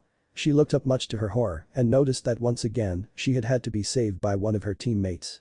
Fever welled up in body and tears started forming in her eyes. Naruto had taken the kunai that was aimed directly at her face with his shoulder. "Ah!" Naruto shouted as he felt the pain of the weapon pierce his skin. Naruto was much in the same position as Ino was. The only thing that was driving him on at this point was sheer willpower alone. Up until this point, he had a perfect mission record and he wanted to keep it that way. It wasn't just that though, Naruto didn't want to see his teammates get killed. He had come from an upbringing that didn't have many friends. The closest person who he could call his friend during the academy was Rock Lee, but ever since he had become a genin under the tutelage of the guy who needed a pair of large glasses with a fake nose attached to them to go with the cheap disguise he had going on with the eyebrows. Despite the fact that he and Ino weren't on the best of terms, to say the least, she was still important to him. Naruto thought he was just at the point where he was making progress, and in the near future, he might be able to make what he would call proper friends. He didn't want to lose them. "Come on. Ino, we have to get up and help Choji," Naruto said as his will alone pulled him off the ground. Ino quickly followed Naruto when she heard the name of her other teammate. "Haha, you 3 genin are nothing against us Chunin," the Kumagakure man stated, which only served to infuriate Naruto that much more. Naruto was cursing himself as he didn't know what to do. He had tried everything that he could think of without using his bloodline. Naruto knew that wasn't supposed to use it, but at this point, he couldn't think of anything else that he could do. The blonde-haired genin pointed his right hand at the enemy. "Go Tenshi Senden. 5-finger drilling bullets." Naruto called out and fired all 5 of the bones at the cocky Chunin from Kumagakure, who thought that the fight had already been won. Said Kumo ninja didn't know what jutsu Naruto had just used, but wasn't willing to find out how much damage it did. He was surprised at the speed in which the bullets or whatever they were flew at him, and since there were 5 of them, it was very hard to dodge them. Unfortunately for the Kumo shinobi, one of the bullets hit him. He very much hoped that his Chunin flak jacket would save him, but it didn't. The bullet tore through the piece of clothing and exited out the other side of his chest cavity. The Chunin instantly dropped. Wheezing sounds came from the man as he panicked and struggled to get any form or air into his damaged lungs. Rage filled the eyes of the Chunin's teammates. They didn't think that some fresh minted genin could create such a destructive jutsu. They watched how their comrade dropped down to the ground and they decided right then and there that playtime was over. It was time for them to kill these genin right now so that they could go and help their team leader against the Konoha Jonin. Naruto was still very much in pain from the kunai wound to his shoulder, got up and did his best to protect his 2 teammates. Choji was already in the land of sleep after having gotten knocked out from the taijutsu user of the group. He put up a brave front, but he wasn't sure how this was going to go down, as the Chunin outclassed him in every way. "Naruto, move." Ino shouted as she went through some hand signs right behind Naruto. The Chunin was rushing towards Naruto, and at the last second, Naruto dodged, which opened up the direct line from Ino to the Chunin. The blonde-haired girl didn't waste any time as she launched her clan signature jutsu at the enemy. The blonde-haired girl's body slackened, and Naruto did his best to catch the body before it fell face first into the ground. Thankfully for the duo, this did not happen, as with a teammate like Ino, Naruto knew that he would never hear the end of it. "Naruto, fire off that jutsu again, and I will exit the body when it is too late for him to dodge." Ino shouted as she didn't think that she had enough time to waste in this body. The genin nodded when he heard Ino say this and brought his hand up to fire off the ninjutsu. Before he could successfully do this though, someone punched Naruto right in the jawbone, which sent him flying. It was not lost for the genin of Konohagakure, though, as mid-air, whilst still holding the body of Ino in the other hand, Naruto managed to fire off the finger bullets once more. Naruto fell to the ground as he fired off the jutsu. He didn't even have time to see whether or not his jutsu connected with the enemy, as there was a bolt of lightning coming his way. Naruto scrambled up whilst holding the body of Ino and just barely managed to dodge the incoming attack. The blonde-haired boy made bones come out around his arm, and the genin used this to block the incoming attack. "Gyuiten. Shinkajoku, wind release. Vacuum sphere." A voice shouted out, and much to the relief one genin shinobi, the final enemy that he had been up against, was now dead. "It looked like you three could use a hand over here." A new voice stated, to which Asuma grinned as he pulled out a cigarette and started smoking it. "I would hate the fact that you are being so calm about this if it wasn't for you having just saved our lives, sensei." Naruto dryly commented as he struggled to stand. "But that would ruin the cool guy image that I have going on right now." Asuma replied back tongue-in-cheek. "You know, Naruto, you can put me down now." A distinctly feminine voice stated, to which Naruto looked at the girl in his arms. Looking back on this moment, Naruto would have noticed this as the first time that Ino had called him something other than Naruto Baka. "Nah, I don't think I will. You're much quieter now than what you normally are." Naruto replied with a bit of a grin on his face. To be honest, he didn't think much of his comment, as he was relieved that the mission was over and that they could call it a success. Ino, on the other hand, "Oh, I see how it is, Goldilocks. You just want an excuse to put your hands all over sweet and innocent Ino-chan's body. I mean, I can't say that I blame you, but next time try and use some discretion." There was a smirk on the face of Ino's face as she felt Naruto's body lock up. One thing that the platinum blonde-haired girl had indeed noticed was the fact that one Naruto Uzumaki wasn't as oblivious to the opposite sex as, say, Sasuke Uchiha. She had seen him stare at her a few times, which made her self-esteem skyrocket. When you were interested in a boy that never gave you the time of day, having someone else validate your appearance was definitely welcoming. Up until now, Ino had never bothered to do anything about it. She didn't particularly like Naruto, if she was honest with herself, after the way he said those mean things to Choji. After having realized that it was just to get him out of his shell and to take fighting seriously, Ino had decided to give him a second chance, not that Naruto knew of this, of course. With her teammate having saved her like a knight in shining armor rescuing the damsel in distress, Ino thought that she should make up for lost ground and introduce Naruto to her wonderful personality. Naruto, for his part, went rigid very quickly. Up until this point in his life, he had never really dealt with the opposite sex in a way that was anything other than platonic. The sexual undertones of what he had just heard were a completely different kettle of fish as far as the genin was concerned. Naruto immediately let go of the girl in his arms, who gracefully stood beside her savior. Seeing the positive reaction that she had gotten from that simple comment, Ino wondered just how far she could take this. A smirk appeared on the Amanaka's face. "Thank you for saving me, Naruto-kun." As Ino finished saying this, she gave Naruto a slightly longer than normal kiss on the cheek just to see what reaction he would give. A definite blush appeared on the face of Naruto as he didn't know what to do. Ino giggled at the reaction that Naruto gave, as did Asuma before the Jonin spoke up. "Ino, I think you have tormented Naruto enough today, so how about you go and wake Choji up?" Asuma stated, to which the blonde-haired girl nodded and skipped over to where her downed comrade was. She felt bad for how she should have gone to the aid of Choji the second that the fight was over, but this new game that she had of teasing Naruto was something that was just too much damn fun. "I'm very proud of the way how you three handled yourself on that mission. They weren't just freshly minted chunin. From what I saw, they were bordering on special jonin. You guys handled yourself really well." Asuma stated, to which two of his students smiled at the praise. Naruto wasn't one of them. "Yeah, but we got utterly trounced. The only reason why we stayed in that fight was because they weren't taking us seriously. The only reason we are alive is because they got too cocky," Naruto said with anger. He hated the feeling of being inadequate. He wanted to be a somebody rather than a nobody. Asuma frowned. "Naruto, you're only a genin, you can't expect to be fighting up against people like that when you are only 13. Those Chunin you three were fighting were at least 20 years old, so they had a lot more time to get stronger than you, but just between us four, I think that you guys will be Jonin before you hit 20. Hearing that calmed Naruto somewhat. Look Naruto, the Chunin exams are coming up in a month's time. When we get back to Konoha, we will have another boot camp and I will sign you three guys up to participate in them. How does that sound? That way you can see just how good you really are against people in your own age group. I know for certain that guy is enrolling his team so you get to go up against Tenten, Lee and Niji. Asuma offered, to which Naruto grinned. He hadn't seen those two since the academy. He knew that they were definitely both going to be formidable opponents, but he was confident that he could defeat them. Really? We get to go into the Chunin exams? Ino excitedly questioned, to which Asuma nodded. Yay. Isn't that great, Choji-kun? There was silence a bit before some mumbling. You weren't the one that got knocked out in the last fight. Those guys were really strong. Confidence was always an issue for the Akamichi clan heir. Ino was appalled by this apparent lack of confidence. Come on Choji. Those guys, as Asuma-sensei stated, were special jonin. Now, I don't know about you, but I don't imagine many other of the people we graduated with would even have the balls to go up against that. After that, fighting other genin would be a piece of cake. Come on Choji, you're really strong. There was a shy smile on the face of Choji. Thanks for that Ino-chan, this means a lot. Hey, that's what friends are for, am I right or what? Ino replied back with a big grin on her face as she gave a one-armed hug to her longest friend.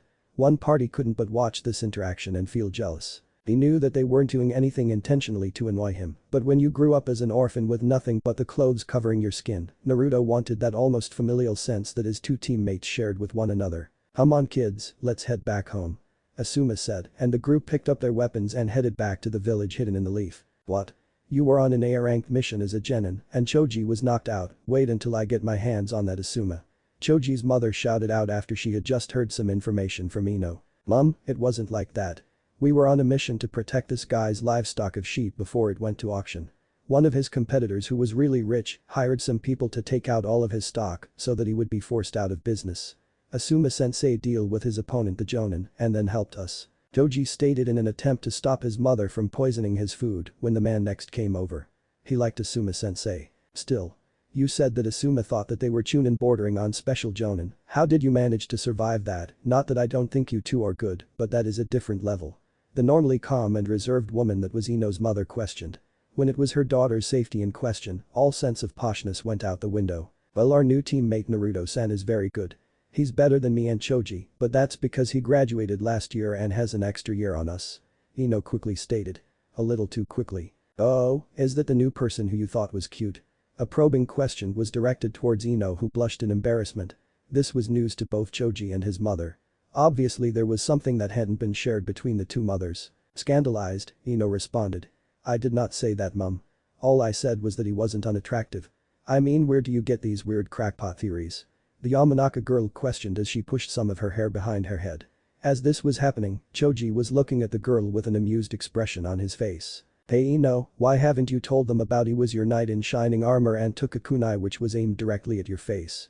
The Akamichi attempted to question with his best attempt of an innocent expression on display. The blush that was on the face of Ino only intensified as she heard this. I am so going to kill you after this. The girl mumbled under her breath. Choji merely chuckled. He knew that he was never going to hear the end of this, but it didn't matter as far as he was concerned. He was definitely going to enjoy this. But that coming from you must mean something after all. You never say anything remotely positive about any boy's appearance other than that Sasu kid. Well, I guess we shall invite him over to have dinner with us. I want to see the boy who is going on missions with my son. You two and Inoichi are more than welcome to come over, as well as I am sure you willing to meet Ino's new crush. The smirk that was on the face couldn't be removed. Whilst the trio of the Ino Shikacho was famous as they had spent a long time together, the wives of the each respective male had spent a significant time together as well. It was so much so that the children felt comfortable calling their friends mum and dad, aunt and uncle. This was why Choji's mother was just as interested in finding out about her goddaughter's potential boyfriend as the girl's mother was. For the first time in a long time, Ino was scared for a situation that had nothing to do with Shinobi. As his two teammates were celebrating the fact that they were alive with their teammates, Naruto was not. Instead, he was at the training ground refining his skills to become a better shinobi. The last mission that he had been on was a real eye-opener for Naruto. It was the first ever mission that he had been completely outskilled. Every other mission he had been on was one that went according to plan in terms of the mission rank. Most of his missions had been up against bandits where he had the upper hand. That feeling of helplessness he felt in knowing that his friend was knocked out and there was nothing that he could do. The only reason why they were alive was because the enemy didn't take them seriously. Naruto knew that one day, there would be someone that wouldn't care if he was a genin or not. They would simply just kill him. That was not an option for Naruto as he didn't plan on dying anytime soon. There were still so many things that he planned on doing before that happened. In no particular order of completion, Naruto wanted to find out who his parents were, start a family, become someone famous, make some good friends and become a damn strong shinobi. Ever since Naruto had realized just how much of a difference there was between himself and the Chunin, Naruto assumed that there was just as much difference between those Chunin and Asuma-sensei. To go one step further, Naruto assumed the gulf in class between the Sandaime and Asuma was even greater. He wanted to be at that level, the top of the food chain. The only people that Naruto had ever heard of who ever got that sort of skill bracket were the genius kids who came from privileged backgrounds. He wanted to prove to the world that you didn't need to be some kind of spoiled piece of shit to be able to be a mad cunt. There was a small amount of irony in that his two teammates were the definition of what he didn't like. Unfortunately for Naruto, he was at a bit of a snag in terms of his progression as a shinobi.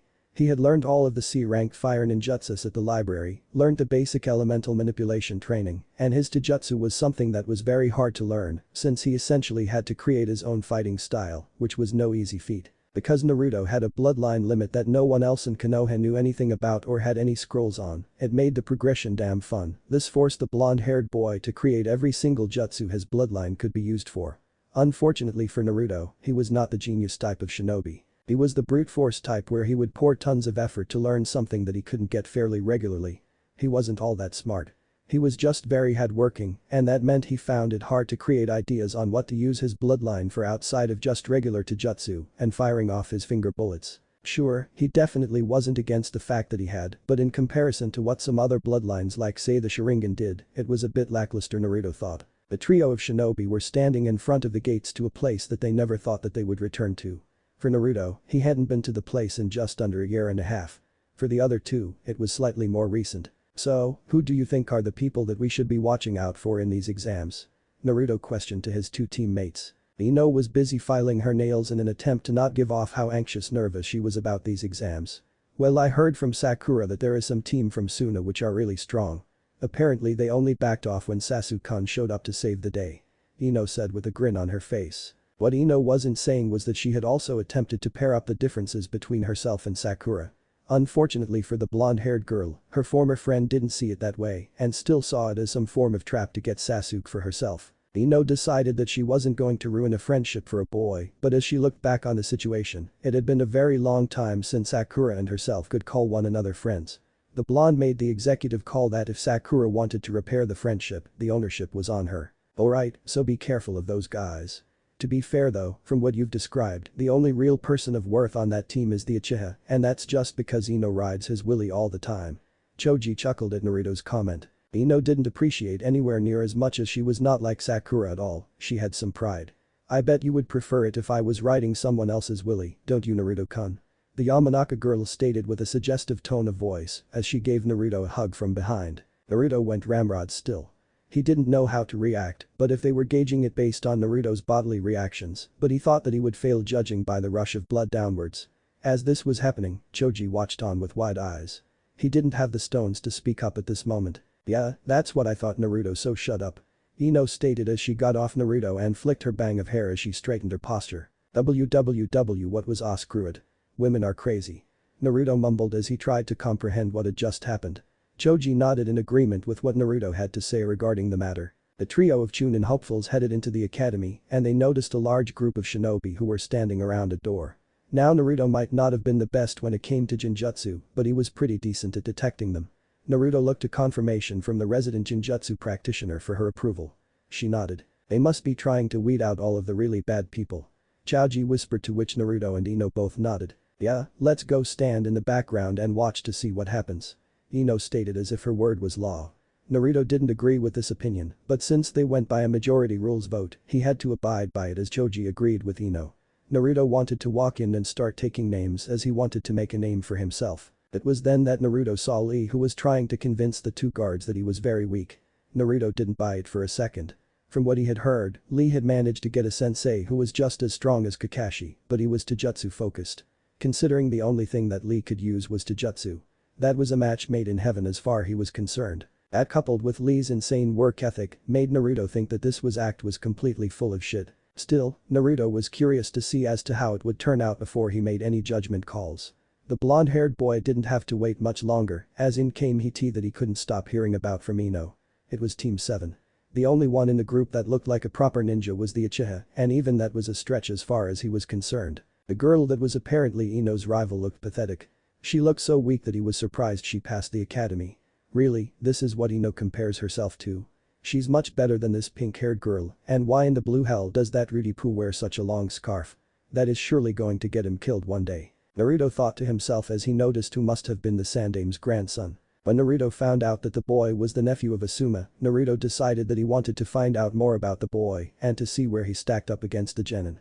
Konohamaru was someone who had special private tutoring from a young age, whereas Naruto had nothing, he had to earn every bit of progress that he had made. He wanted to see just how much of a difference having a privileged upbringing did in terms of your shinobi career. Yeah, called it, Naruto thought to himself as he watched Rock Lee move at a speed that he could just about keep up with.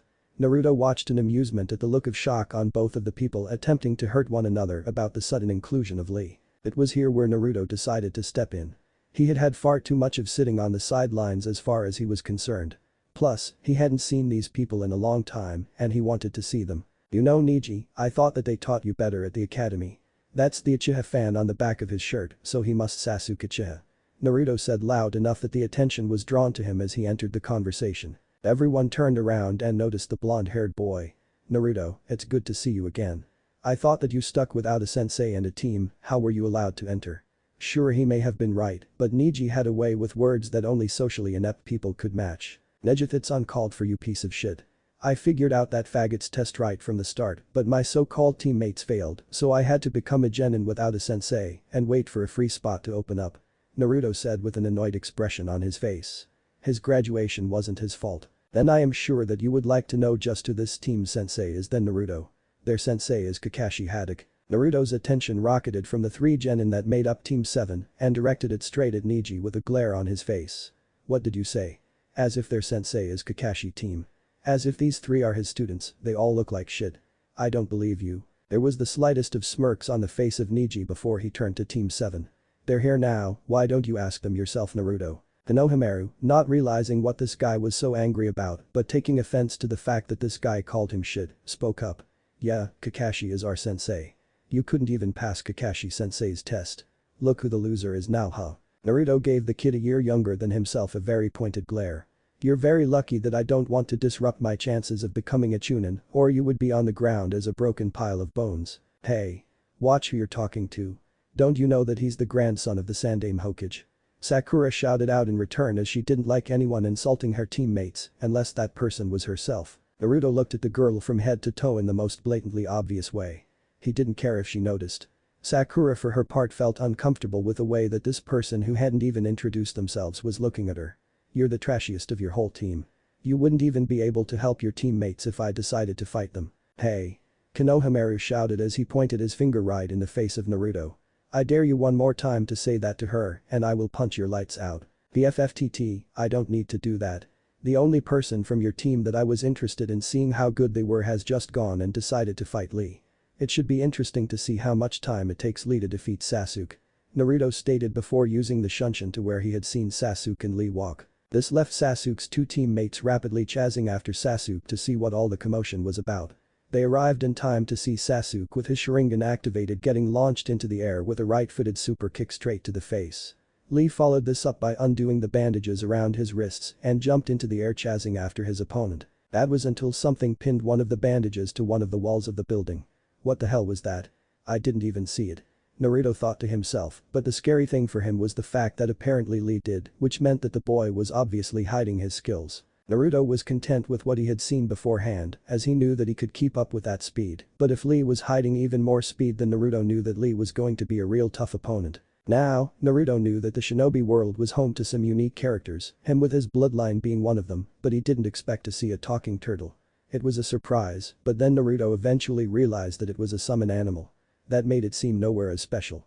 Naruto was the only one who figured this out as the Sandame's spoilt brat had not. He thought that the turtle was the team sensei. Wow, this guy. Naruto didn't know where this guy got his fashion sense from, but it was definitely unique, that's for sure. After a sight that Naruto would never wish on his worst enemy, Guy brought his attention to the three genin down on the floor. "Hey, how's Kakashi doing?" The trio looked at each other for a second. "Wait, how do you know Kakashi-sensei?" Sakura questioned, to which Guy smirked and then with a display of speed which shocked not only Team 7, but also Naruto, who was watching on in attendance. "Some people call us eternal rivals, but I'm winning 50-49. I'm stronger than Kakashi. Now go along, the Chunin exams are about to start soon, and I don't want any Konoha genin missing the chance," Guy said, to which Lee left the second he heard the order. When he jumped up to the stands, he noticed a familiar person which brought a smile to his face. "Naruto-kun, it is so good to see you again. If you're here for the Chunin exams, then I can't wait to test my youthful abilities against you as well as Neji-kun." Naruto grinned. Despite his eccentric displays on occasion, Lee was a very nice person and a friend for Naruto. "Well, I want to take out Neji almost as much as you do, so if the two of us meet in the finals before you meet Neji, then I can't make any promises." Naruto grinned, to which Lee nodded. He wouldn't have it any other way. "Oh, and also Lee, if the two of us fight, don't hold back against me like what you did with Sasuke down there. I'd be very insulted." Naruto purposefully said this loud enough so that the three that made up Team 7 easily heard him. There was a small amount of satisfaction when he noticed how each of the shinobi down below besides Guy had their eyes widen. "Now, let's go meet up with our teams," Naruto stated, to which Lee nodded with a grin on his face. With Naruto being here, these exams just became that much more interesting. So that's the kid that Asuma has been raving about. It's a shame I didn't get to see how skilled he is. I wonder if he can back up all the talking that Asuma did for him. Yosh. I just had the pleasure of watching two youthful genin spar just then, Guy stated as he entered the room. When they saw the grin on his face, they knew that whoever the other person was that was sparring lost to one of his students. They could also tell that whoever had lost was potentially one of their students. "Alright, come on Guy, spit it out. Who was it that was fighting?" Asuma was the first to cave in and ask the question. Although a fair few of the jonin in the room were attempting to appear as if they were not paying attention, but everyone was. They wanted to have an ego boost of hearing that their teaching methods were better than the other jonins. It was bragging rights. "Rock Lee has defeated Kakashi's Sasuke Uchiha," Guy boldly proclaimed, to knowing just what kind of reaction this would create. Murmurs started appearing everywhere as they thought that the Uchiha was going to be one of the favorites for the whole title. To hear that someone like Sasuke had lost to the dead last of the year above said a lot without many words being spoken. Kakashi attempted to be as nonchalant as possible, but there was a slight twitch in the single visible eyebrow that Guy gained great enjoyment from. "That's nice and all, Guy, but that doesn't really mean much. What happens before the exams doesn't matter. All that really matters is how much money you guys are going to be paying me when my team destroys everyone," Asuma said with a cocky grin on his face. He knew that this was a bold claim to make, but he was confident that his team could win him some money. "What do you mean, Asuma? You had a massive fangirl. A boy doesn't have the confidence to fight properly, and not to mention someone who couldn't even pass the genin team exams on their first go." She didn't mean to be rude to her longtime friend, but Kurenai was just stating facts. She thought that Asuma's team was the weakest out of the rookie teams. Asuma noticed that one particular jonin shinobi was paying keen attention to what he had to say. "So obviously there is more to the story. That's good. I didn't think he would do it because Naruto was a bad shinobi," Asuma thought as he liked to give Kakashi the benefit of the doubt. "Just you wait, Kurenai-chan. You better have Tsunade here for the exams because any genin who is dumb enough to fight Naruto in a Taijutsu battle will die." Once again, that was a very bold claim to make from the Sarutobi, but he knew a lot about Naruto that they didn't know. A small smile appeared underneath the mask of Kakashi. He was happy that someone was saying that about Naruto. It meant the boy was very strong, far stronger than what he would have been with himself. Everyone took note of a statement like that, especially Guy. He wanted to find out what was so darn special about that kid that Lee was talking to. From what he saw, the kid didn't look like anything special. He had a fair bit of muscle, but not as much as Lee. The Chunin exams just got that more interesting. A grin appeared on the face of the green beast. "So who's willing to put their money where their mouth is?" Asuma spoke loudly, to which multiple jonin started walking towards him. "Come on Naruto, you better not screw this up or I'm going to look like the biggest laughing stock." Author's note, Chapter 5. And if I would end up happy. Naruto quickly caught back up with his team who were already in the room waiting for the exam to start. "Where the hell were you just then?" Ino harshly whispered to the boy. Now that she had the confidence in herself that she could complete this exam, Ino did not want anyone ruining her chances, especially her teammates. "Don't worry Ino," Naruto stated as he brushed off her annoyance and a hint of concern. "I was just watching that wannabe boyfriend of yours fight up against the green spandex wearing guy," Naruto stated, to which he pointed towards Lee. The gossip monger came back to the forefront as Ino wanted all of the information. Well, don't just stop there, you better tell me how the fight went. The platinum blonde-haired girl demanded with her hands on her hips. Naruto chuckled at how quickly she could change her mind on things. He was definitely going to take great pleasure in telling Ino of this. Sasuke got utterly trounced by Lee, and it was glorious to watch. You know, I have no idea what you see in that Ginjaa. I mean, it definitely can't be for his fighting skills. What? Oh well, that's disappointing. I thought Sasuke-kun would have improved as much as I have over these past 6 months. Ino lamented. She didn't think it was possible, but part of her crush on the boy was going away as she heard this.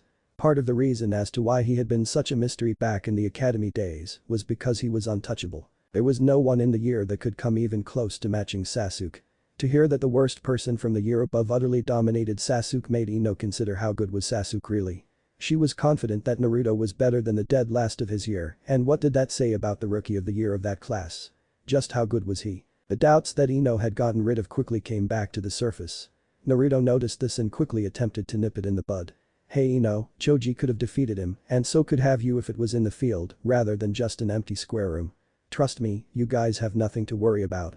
Ino shot Naruto a look of gratitude as she heard his words of reassurance. But that said and their confidence restored, Naruto turned his attention back to the room. He wanted to find the Suna team who were supposed to be very good and make a note of them. It was at this point that the loud trio rocked up to the show. They were soon joined by the other rookie team, and it was at this point where Ino decided that she wanted to go and mingle with her other classmates. Hey guys, how's it going? The blonde questioned with a big grin on her face. Sasuke was admittedly surprised at this action by Ino, as he half expected her to go over and hug him to death. This was definitely a surprise. Sakura saw the way that Ino was acting and thought that it was her plan to look like she didn't want Sasuke anymore so that Sasuke would be confused. Well, two can play that game. It's you. Konohamaru shouted as he pointed his finger right at Naruto. What are you doing here? Where is Shikamaru anyway? I bet that lazy ass thought that this would be too troublesome, didn't he, haha? Konohamaru laughed but then went silent. Everyone other than Team 7 turned away and attempted to make themselves look invisible. Sakura for her part looked scandalized that her teammate could say something so insensitive. Now, normally, Naruto would have spoken up here, but he knew that this wasn't his place. Judging by the way that Choji was looking at Konohamaru, he knew that his friend wasn't going to be on speaking terms with Agaki for a long time. Wow, you're the most pathetic person I could ever think of. I didn't think that even you could stoop this low, but I guess I was proven wrong, you scum. Ino hatefully stated as she stared directly into the eyes of Konohamaru. Said brown-haired boy flinched with the intensity that he was being stared at by Ino. What? What do you mean? What did I do wrong? Konohamaru, confused as ever, questioned out loud. Thankfully for Ino's sake, Sakura took over the conversation because she didn't know if tears would fall if those words had to come from her mouth. Shikamaru died on a mission. That's why that guy is on Ino's team. He's Shikamaru's replacement. Sakura whispered harshly into the ear of Konohamaru. She noticed the honorable grandson's eyes widened as he realized the severity of the situation at hand. Oh, I am so sorry Ino and Choji. I didn't know. Konohamaru regretfully stated with a slight bow. It's alright, but maybe next time actually think before you open that giant mouth of yours and spew out shit. Ino replied back. She knew that Konohamaru wasn't really a bad person, he was just inept most of the time. There were a few social cues that he still had to learn. Before the trio of rookie teams including Naruto were able to start a measuring contest of who was going to be the best, one genin who was not a part of the group came and entered himself in the conversation. You know, you rookies should stop talking so loudly. All you're doing is painting a target on your backs. A silver-haired man with glasses stated. And who are you? Sasuke abrasively questioned to the man who he did not know. There was a slight bit of shock on the face of the bespectacled man, but it was quickly regained. My name is Kabuto Yakushi, and this is my 7th time at the Chunin exams. I always heard these exams were tough. Choji mumbled under his breath. He wanted to hear what this veteran had to say. Naruto was thinking along different lines. Why did this guy come up to all of the rookies and state that this was his 7th time? What is plan here? Whilst he wasn't tactically smart as say Ino due to her lessons with Shikaku, he was still pretty smart. The area that Naruto liked to think that he exceeded in was street smarts. He couldn't think of a logical reason for this guy to come up to them. There was something fishy about him. Really? Then if this is your 7th time, you must know a lot about these exams then. Sakura commented with the hope of finding out more information about what she had gotten herself into. Kabuto merely grinned. Why yes I do. It was at this point that Kabuto pulled out a deck of cards. These ninja cards right here tell me a lot of information on how strong everyone is, so I know who to avoid. Since you guys are rookies and all, I don't mind giving out information to help you out. Are there some names of people you want to find out more about? Sasuke was the first to speak up. He spoke with certainty in his voice. Gaara Sabaku and Rock Lee. Not to be outdone, Konohamaru Sarutobi quickly joined the fray. That blonde-haired guy right there. The Sarutobi stated as he pointed his finger at Naruto.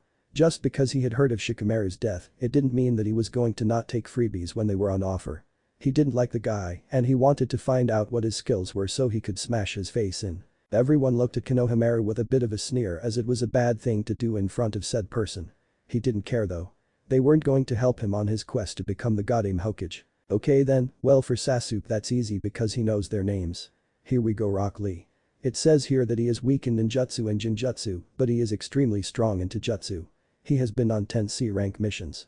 Now for Gaara, since he is someone who is from a different village, I have less information on him. I don't know anything about his abilities, but he has been on 14 C ranked and 1 B ranked mission. Here's the kicker though, he has never been injured once on any missions. Everyone took notice of this when Kabuto said this. Naruto looked at Gaara in a new light. He knew that if he wanted to become the best, then Gaara was the person that he was going to defeat.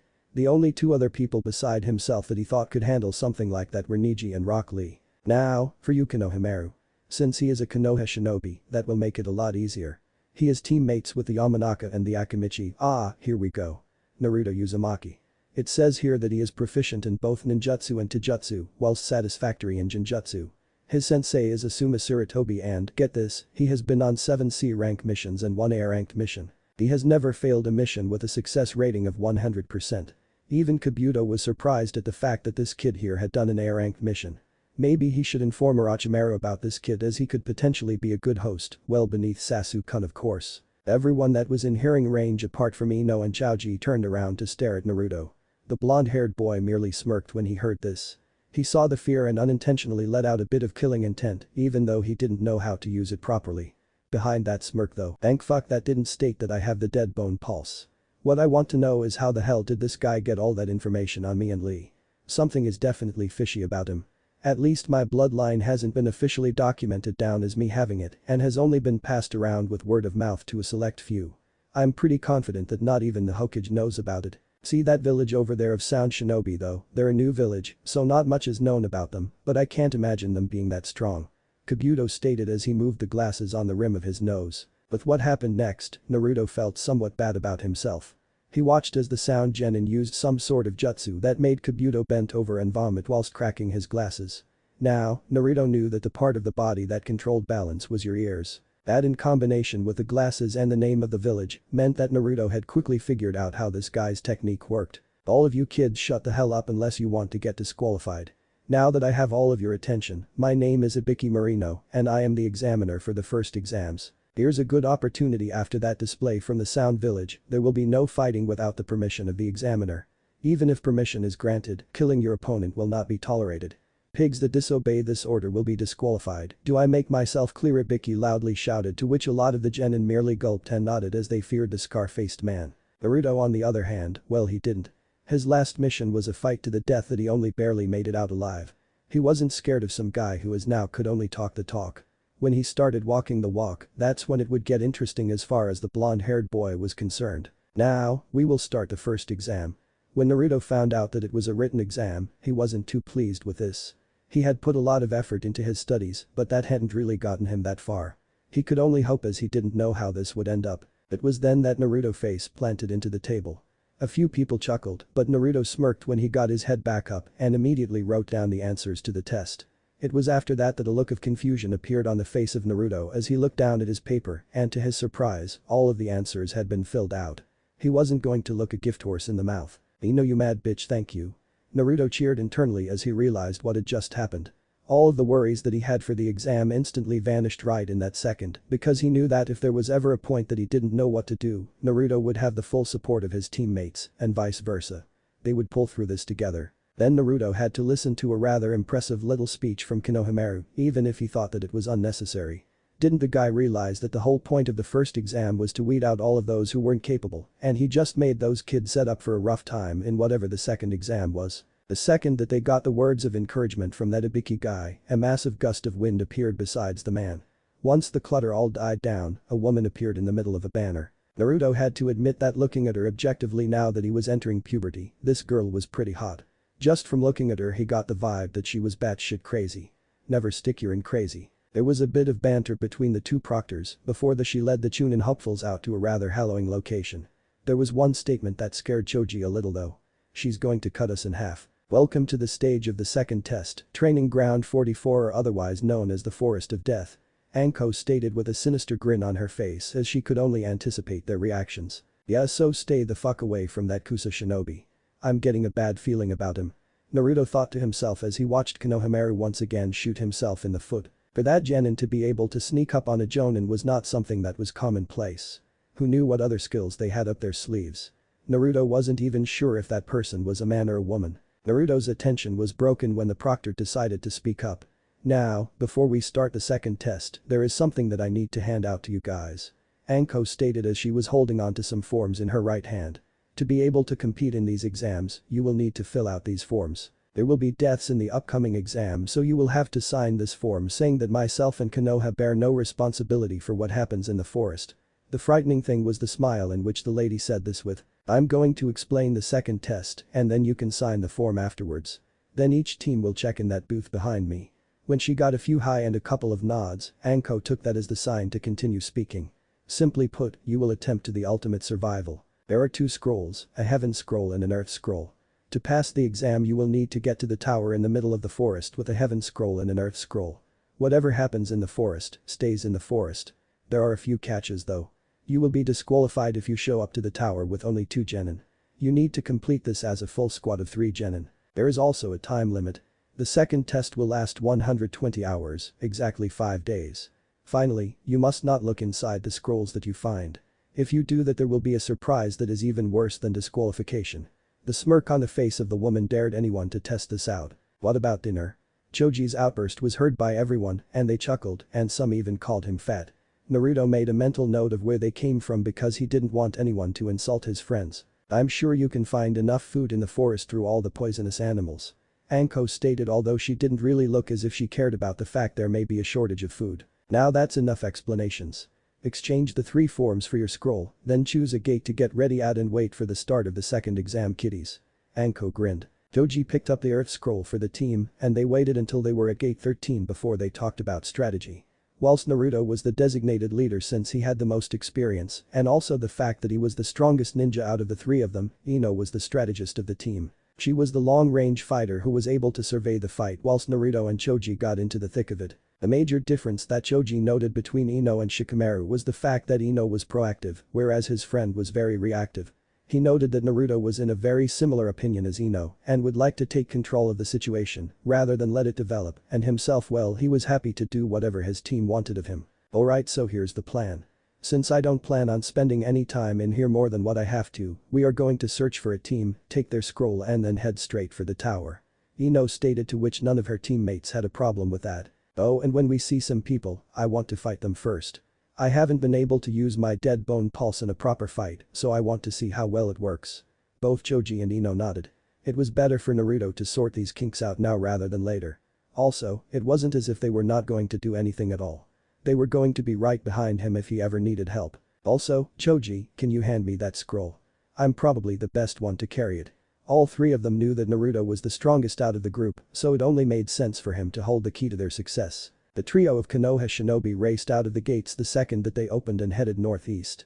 Naruto had spotted that the team from gate 14 was one he thought that were ripe for the taking.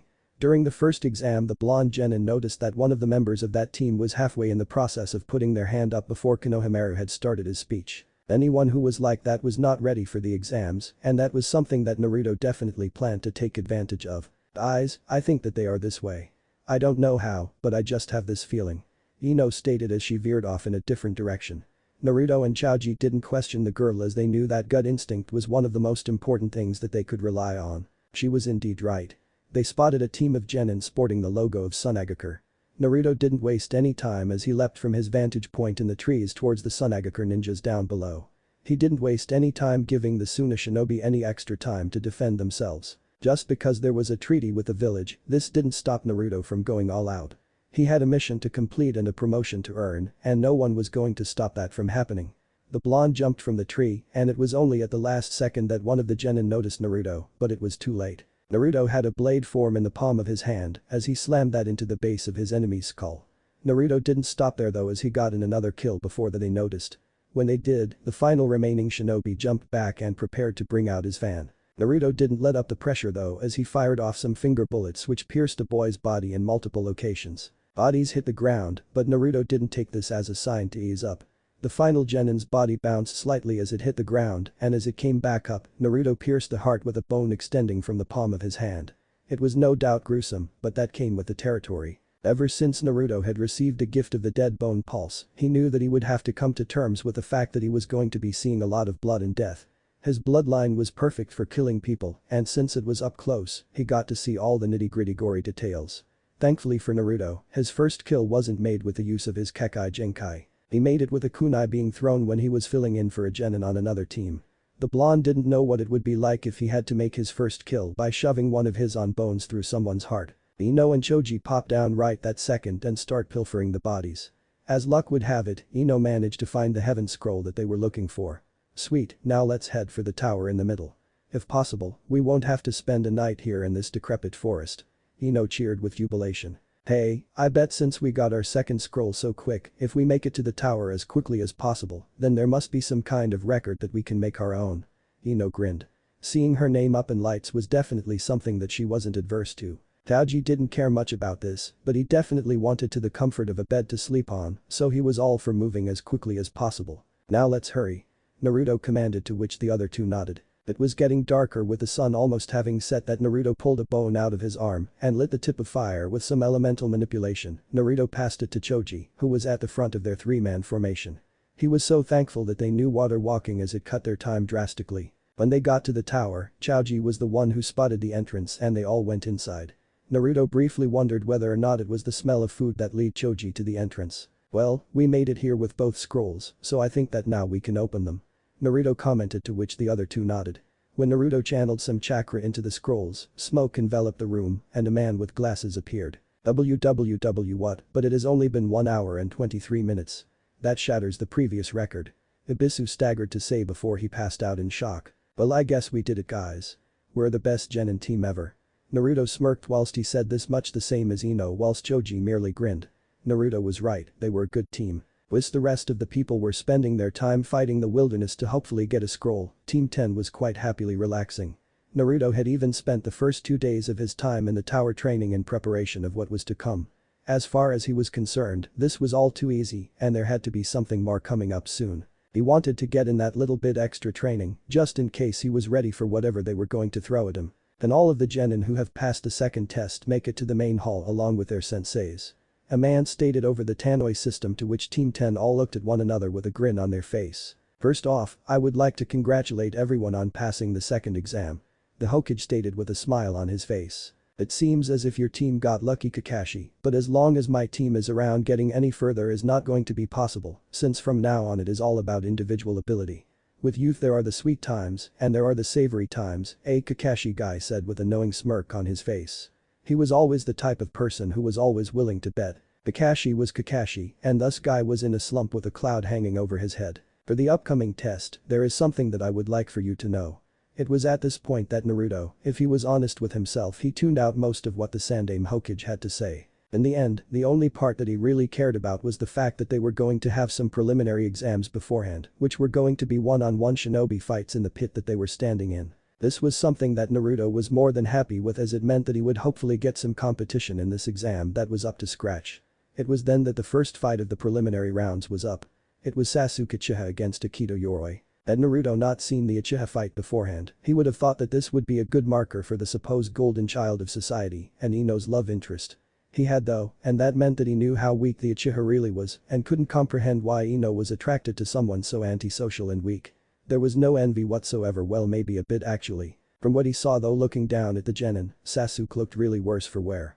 He had no idea what had happened to him during his time spent in the forest, but from the looks of Konohamaru and Sakura, it wasn't anything good. The only noteworthy thing about the fight was that apparently, Sasuke had done something that annoyed Lee.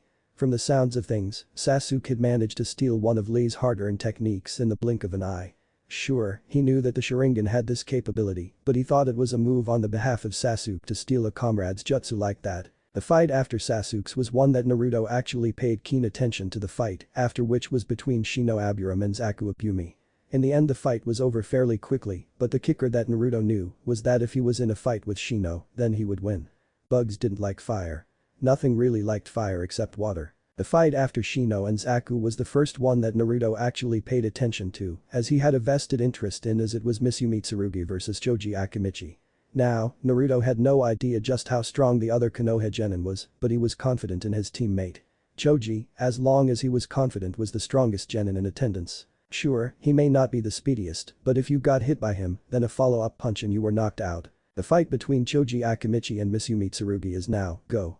Gekuhei shouted out, to which Choji got in his stance as his opponent charged at him. Ino watched with bated breath, which quickly turned into shock as she saw the enemy's body modify itself in a very abnormal way. He quickly found himself holding Choji in a choker hold, but unfortunately for the Chunin hopeful, he was up against someone who could easily get out of his hold. Nichiren Sensha, human meat bullet tank. Choji called out as he surprised everyone as he went through the hand seals. The big surprise was the fact that he managed to do this with only one hand. Sure, he could only do that with one jutsu, and it was the one that he had been practicing for pretty much all of his life, but hey, he can use one-handed jutsus. Just what have you been feeding him, Asuma? Color Kakashi impressed, as he definitely didn't think that anyone on Asuma's team would be capable of doing such a thing.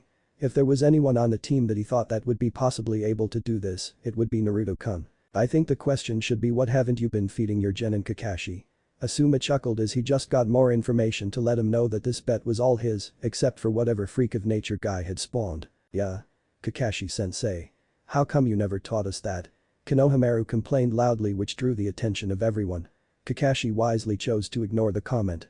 He instead focused on how the Akimichi genin tripled in size before bringing his limbs inside of his body. Misumi attempted to let go, but Choji held on to the boy's arms as he brought his limbs inside his body as he started to spin.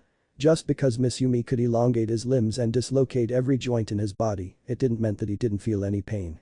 When you had the weight bearing down on your body with no retreat in sight, it didn't spell anything good. The weight bearing down on him was enough that Misumi attempted to release the hold that Choji had on him, but it was for naught.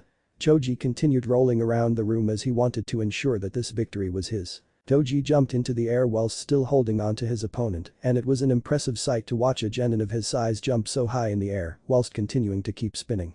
He had done this enough times in the past to be able to time his landing so that Misumi was underneath all of his weight when he made connection with the ground. Blood spurted out as Misumi had coughed up a large amount of blood with the multiple breaks in his ribs from the impact. Choji ended the jutsu and looked down at the damage he had caused. He didn't like doing to anyone, especially a Konoha shinobi, but unfortunately, things like this happened in the ninja world. Doctors raced out onto the arena as the proctor called an end to the preliminary fight, as the damage done was by far too much to come back from. The fact that Misumi didn't even attempt to move to a standing position just went to show how devastating the Akimichi clan could be. Nice one, Choji. Naruto complimented his friend as he came up the stairs with a massive grin on his face. Ino nodded as she definitely agreed with what Naruto was saying. Yeah, you did heaps good, Choji-kun. See, your confidence and willingness on missions is getting better. Soon you're going to be better than Naruto over here. Ino said with a teasing grin on her face as she turned towards Naruto. The FFT. Please, sure Choji is improving, but so am I. I haven't shown you guys all of my tricks yet, and anyway Ino, he's already ahead of you, so I think that you better step up your game, princess. Whilst Naruto meant to say that in a condescending tone of voice, Ino took the word princess as a compliment. She grinned because she wasn't used to getting compliments from people that she hung around. Choji and Shikamaru never complimented her on her appearance, and the less said about Sasuke, the better. Naruto was different though, he was willing to say whatever was on his mind, so she took this as a good sign. Sasuke. Sakura, who was watching on from a vantage point, looked on with unbridled jealousy.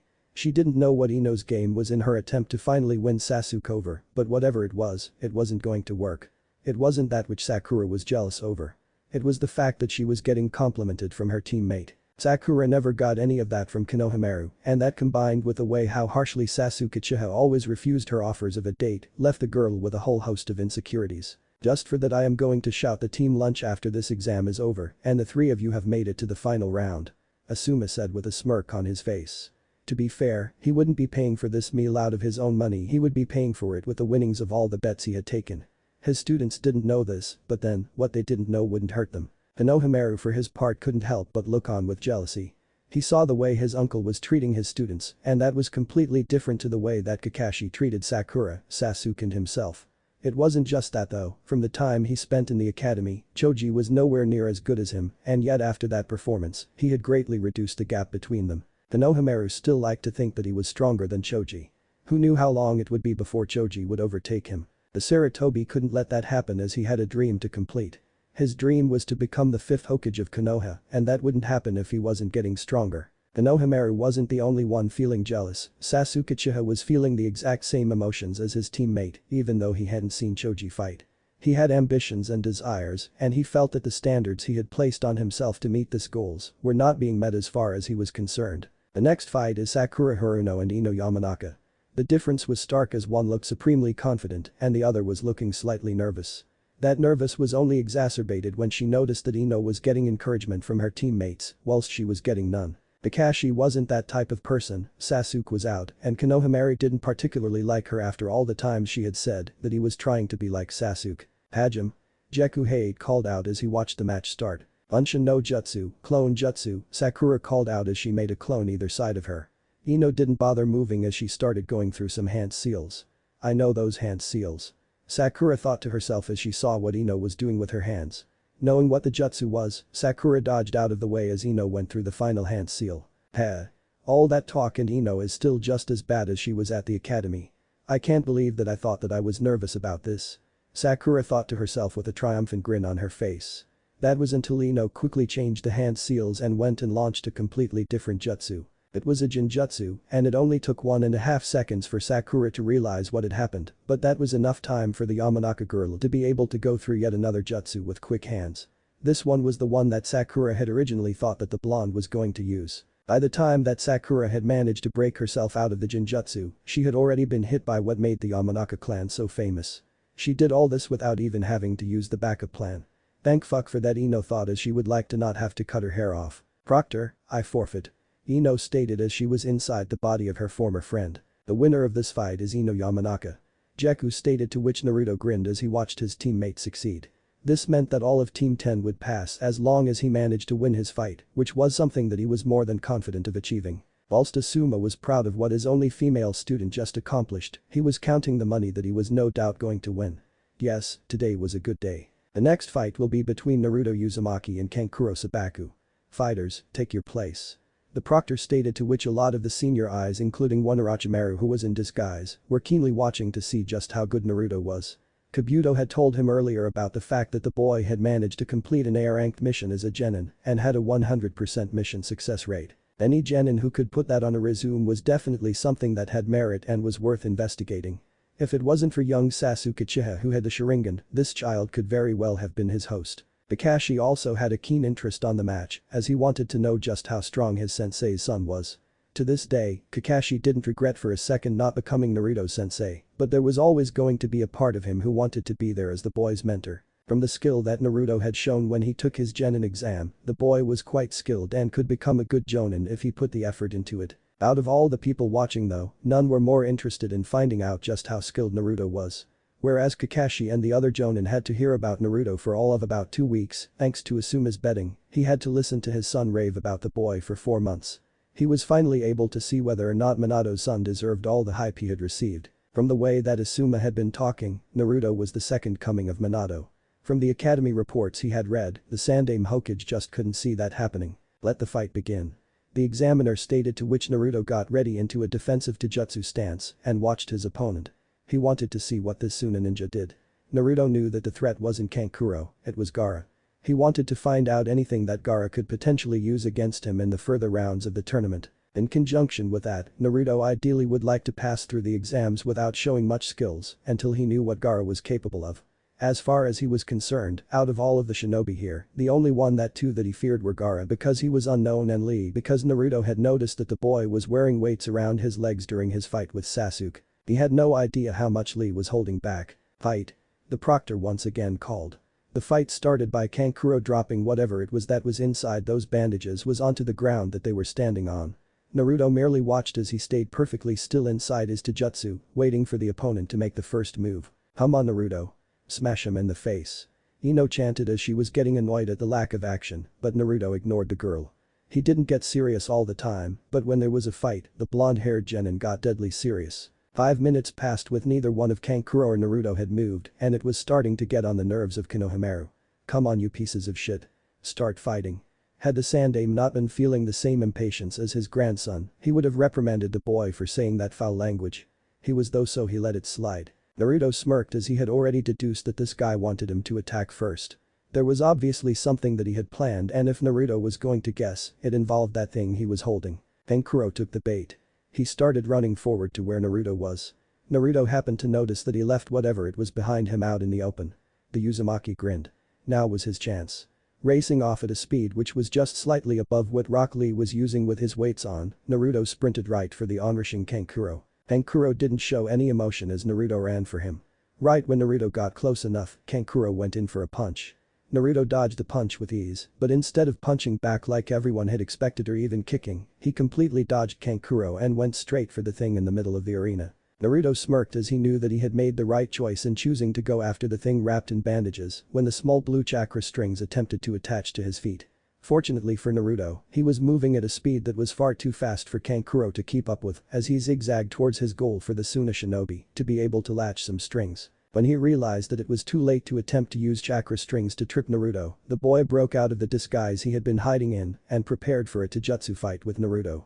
All of the Jonin were impressed. Naruto had managed to completely take the puppet right out of the fight and isolate the puppeteer.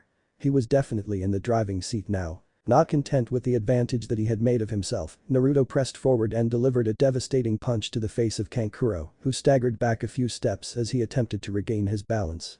Naruto's knuckles were pretty damn white as the boy had brought the bones right to the edge of coming out of his skin, but not just so he could inflict more damage. The sound of a jaw cracking was a sound that everyone in the room bar Orochimaru and Kakashi winced at.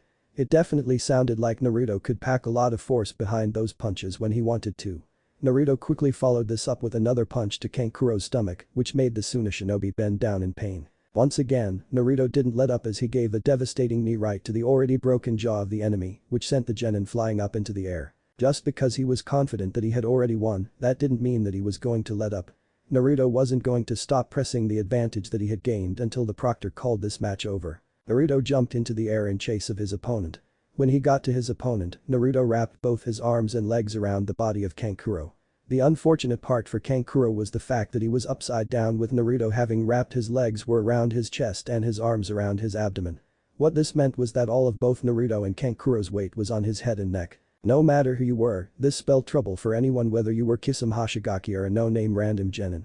It was the type of attack that you had to get out of unless you wanted serious damage done. Naruto wasn't the only one who knew just how much damage this could do. Baki, the sensei of the Suna team, launched himself into the fight. Naruto saw this out of the corner of his eye and released Kankuro from his hold and landed on the ground safely. Baki for his part caught his student to save him from any further damage. Don't think that I won't forget this Uzumaki. Baki crisply stated before he personally took the son of the Kazekage to the hospital. Dekuhei merely rolled his eyes. If the guy wanted to start something then he was stupid. The Suna ninja here, even if they were allies, were at a supreme disadvantage and Konoha would be willing to fight back. From what he had seen, that Naruto kid was more than capable of handling himself should a situation arise. He got the feeling that Naruto was holding a fair bit back. That was the thought shared by many people, none more so than the Sandaime Hokage, as he resigned himself to the fact that he was only going to find out the full extent of Naruto's prowess during the finals. Little did he know that it would be too little too late. What if Naruto has dead bone pulse? Thanks for watching my video till the end. If you enjoy this content, then do consider subscribing to my channel and leave a like if you guys need the next part, comment down, and thanks for watching the video and see you guys in the next video.